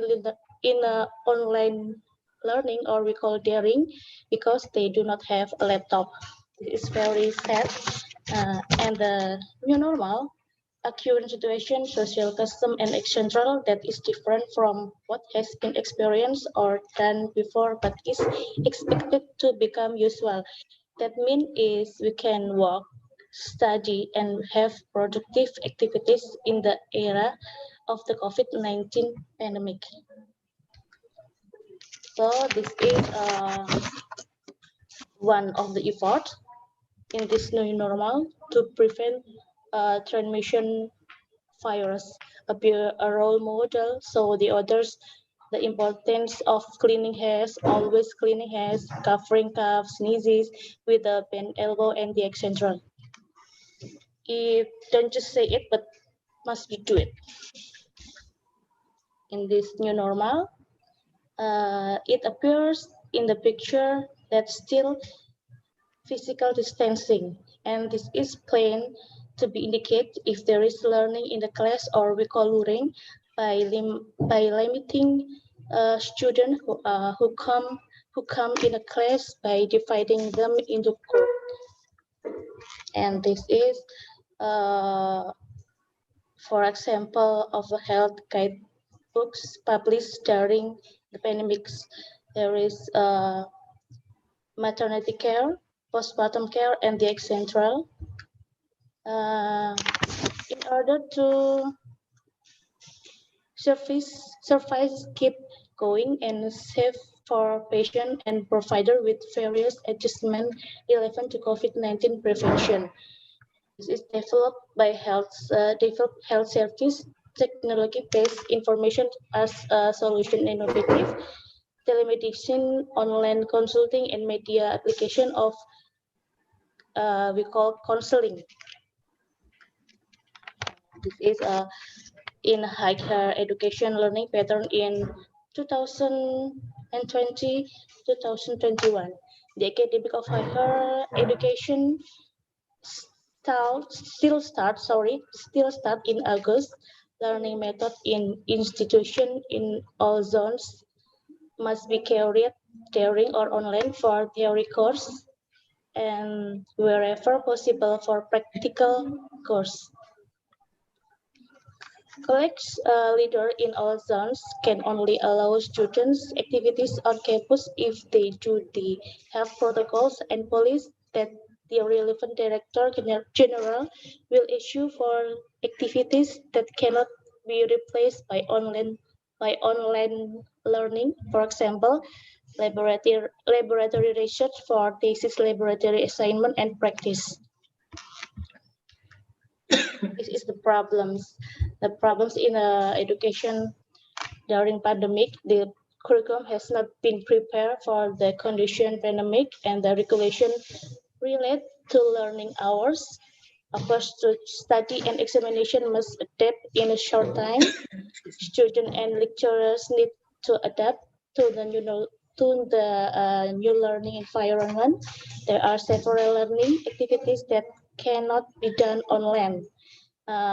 And filling up student assignments. So we as lecturers always communicate with students about the assignment and need give more time to student for their learning. Lecturers are required to be creative and innovative in online learning. This is yesterday learning in the class always, but now we learning in a media online, that or we call daring, but the such as like that. Sorry. Today's student relationship and the challenge have to filter information from the media online. Okay, so this is the pillar of the learning, so that online learning or we call daring is not boring and students are motivated. First of all, we as lecturers must apply in the interaction or interactive method so that learning is more effective. Effective. Is more effective and can motivate students more by discussion class, simulation, or seminars. Accessible for students by using efficient media e-learning, video simulation, and PowerPoint, and the lecturers competent who are always in every lesson compile the semester learning plan, or we call RPS. It contains the plan and implementation of what it should be like in learning class. After that, the lecturers design teaching module, interactive media, and audio visual media e-learning, and the etc. So this daring or online learning really requires the ability of the ability of the left and right brain, not only theoretical, but not only theoretical ability, but how to handle situation so that lecturer and the student are more innovative in learning. This is the principle of education policy during the COVID-19 pandemic. The health and safety of students, educators, education personnel, families, and communities is a top priority in determining learning policy. This is our challenge in a pandemic. E-learning platform, or we can use free platform actually, of course, and that's the challenge is stability of the internet signal. So we can discuss possible solution with the students, build communication with the internet providers. In IKA, we use Moodle e-learning to learn and to exam. And if there is a problem, we can directly contact with the IT or the provider in IKA or in IKA or Institut Ilmu Kesehatan, Bhakti Wiyata. So and then redesign learning method and assessment instrument method and new instrument. Can use available instrument on the web. We can use Zoom or Google Classroom maybe, and the external. And new learning resource, so suitable case scenarios, use previous year's student real case reports. It make it easier for the student because the student can ask their seniors about that learning. They can ask their seniors about that learning. So it make simple or more easier. Check video availability. Use available video from WXO or YouTube and the Central. So the Midwifery vocational program, or we call it Kebidanan, that prepares students to have the ability to carry out routine work and produce bidan pelaksana with the title Ahli Madya Kebidanan call. This is a program learning outcome.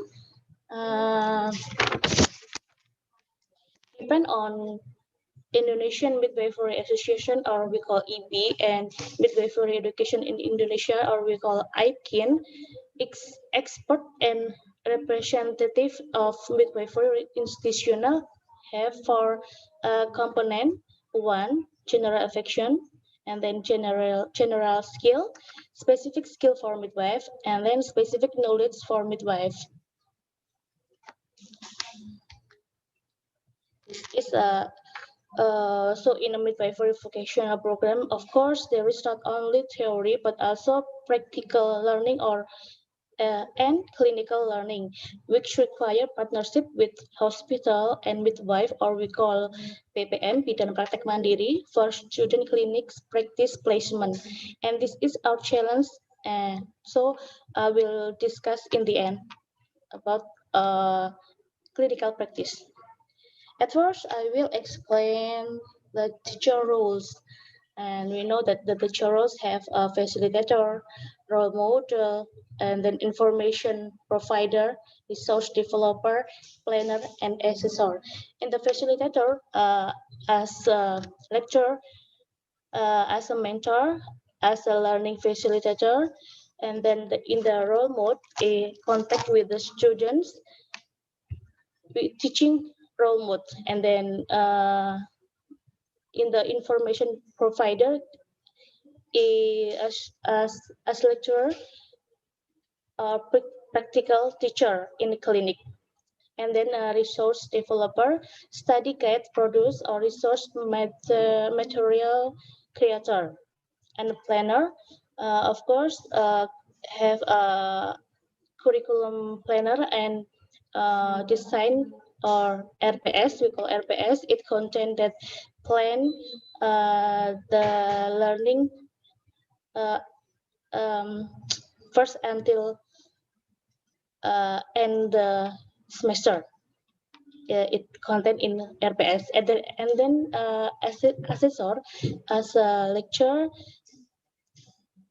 have to assessor or curriculum evaluator or give assignment for students.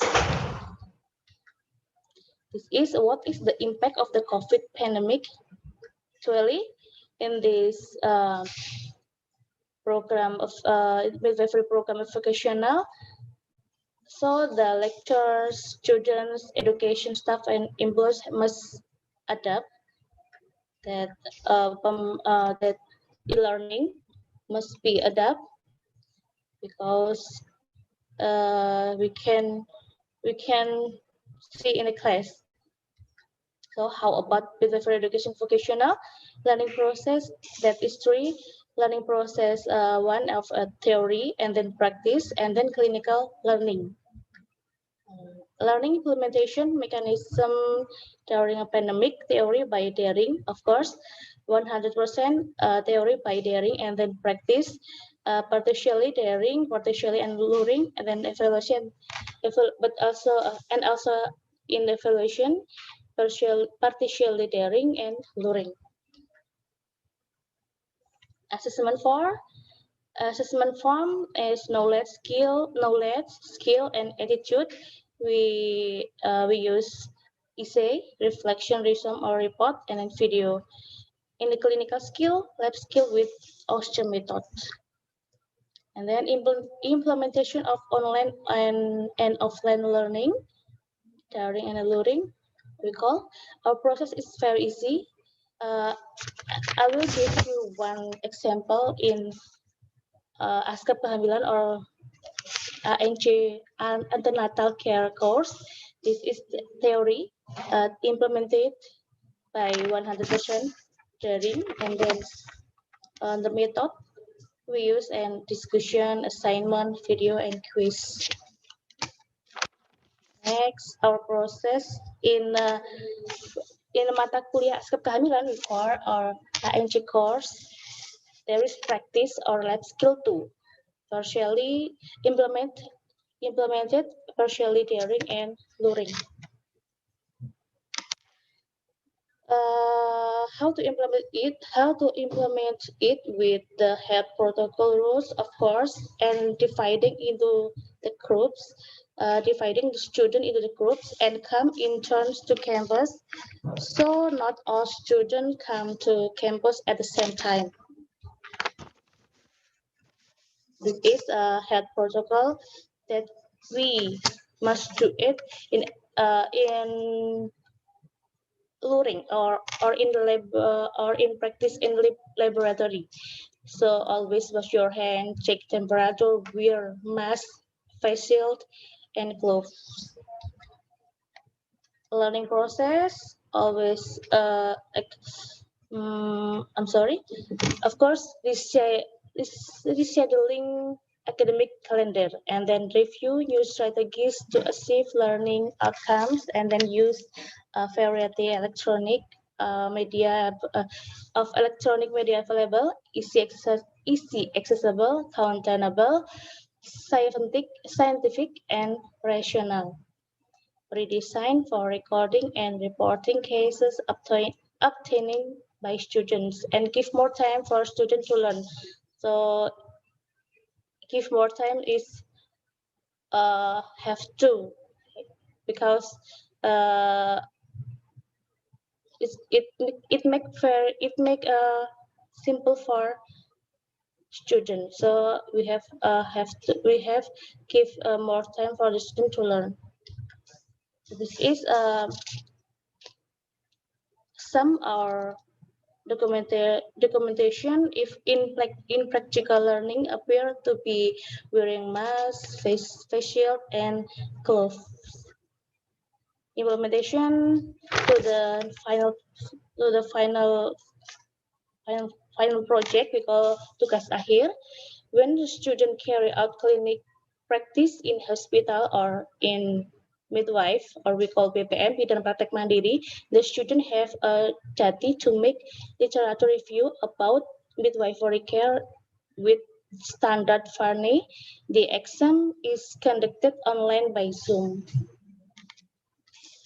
And then if clinical learning need to continue if clinical learning need to continue in new normal, analyze the situation and impact, choose critical competencies that cannot be saved by online learning, and then make sure there is coordination with local government and COVID task force in the area, assessing safe area for students, comply with security protocol to reduce the spread of COVID, inform consent sheet for parents, provide assistance to access personal protective equipment.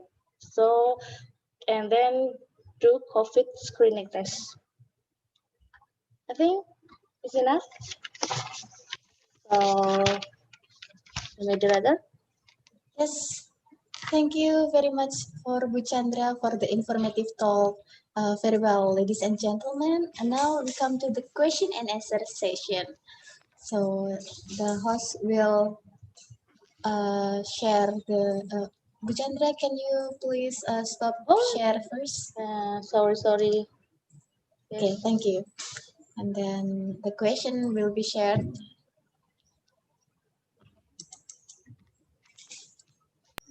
Here is the question. The first question is, how is the plan of the clinical practice and vocational program student at IIK Bhakti Wiyata Kediri? This is the question from Ayu Lampung. Okay, thank you for questions. Next question, this is first for midwifery vocational program that have scheduled clinical practice at the supervision of the lecturers is coordinate of the lecture is the supervision of the lecturers is coordinate with the hospital and midwife, or we call Bidan Praktek Mandiri, or health service through by online, can use Zoom or WhatsApp video or the Central. And for the student placement, be placed in the area close to where the student lives. There must be permission from parents, of course. But however, the implementation of clinical practice, if it's still possible to postpone it, it should be postponed first. So, like that in IIK. I hope can answer the questions. Okay, thank you very much, Ibu Chandra. Now it comes to the delivery of certificate. The certificate will be delivered by Ibu Ika Rahmawati, the Dean of Faculty of Health. Ibu Ika, the time is yours.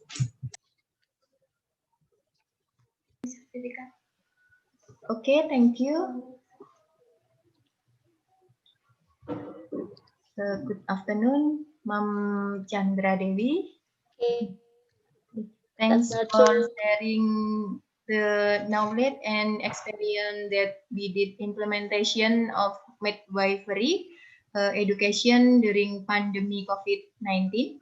Good job, Thank you, ma'am. Ma'am Chandra Devi. Thank you very much. Thank you. Thank you for all. Thank you.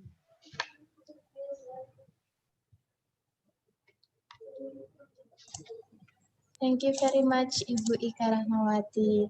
Ladies and gentlemen, finally we come to the end of presentation.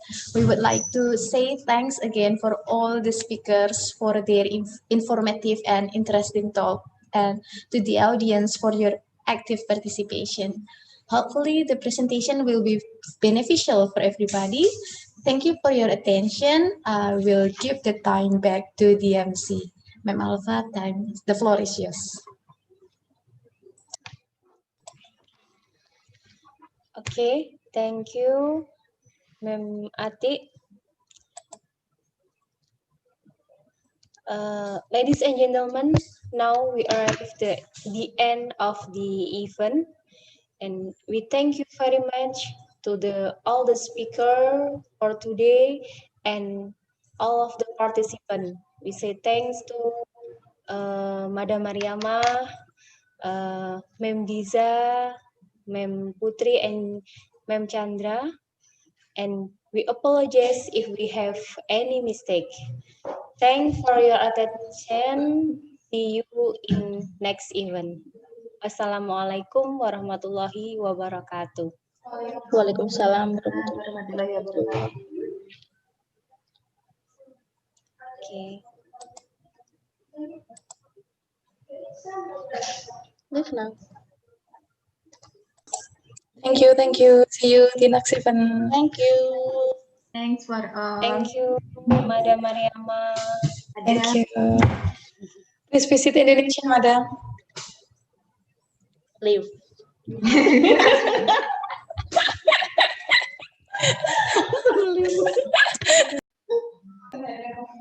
Terima kasih semuanya. Ya, Bu Ika. Thank you, the Dean, Mrs. Ika.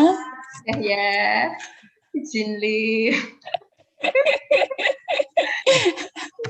Saya juga izin leave.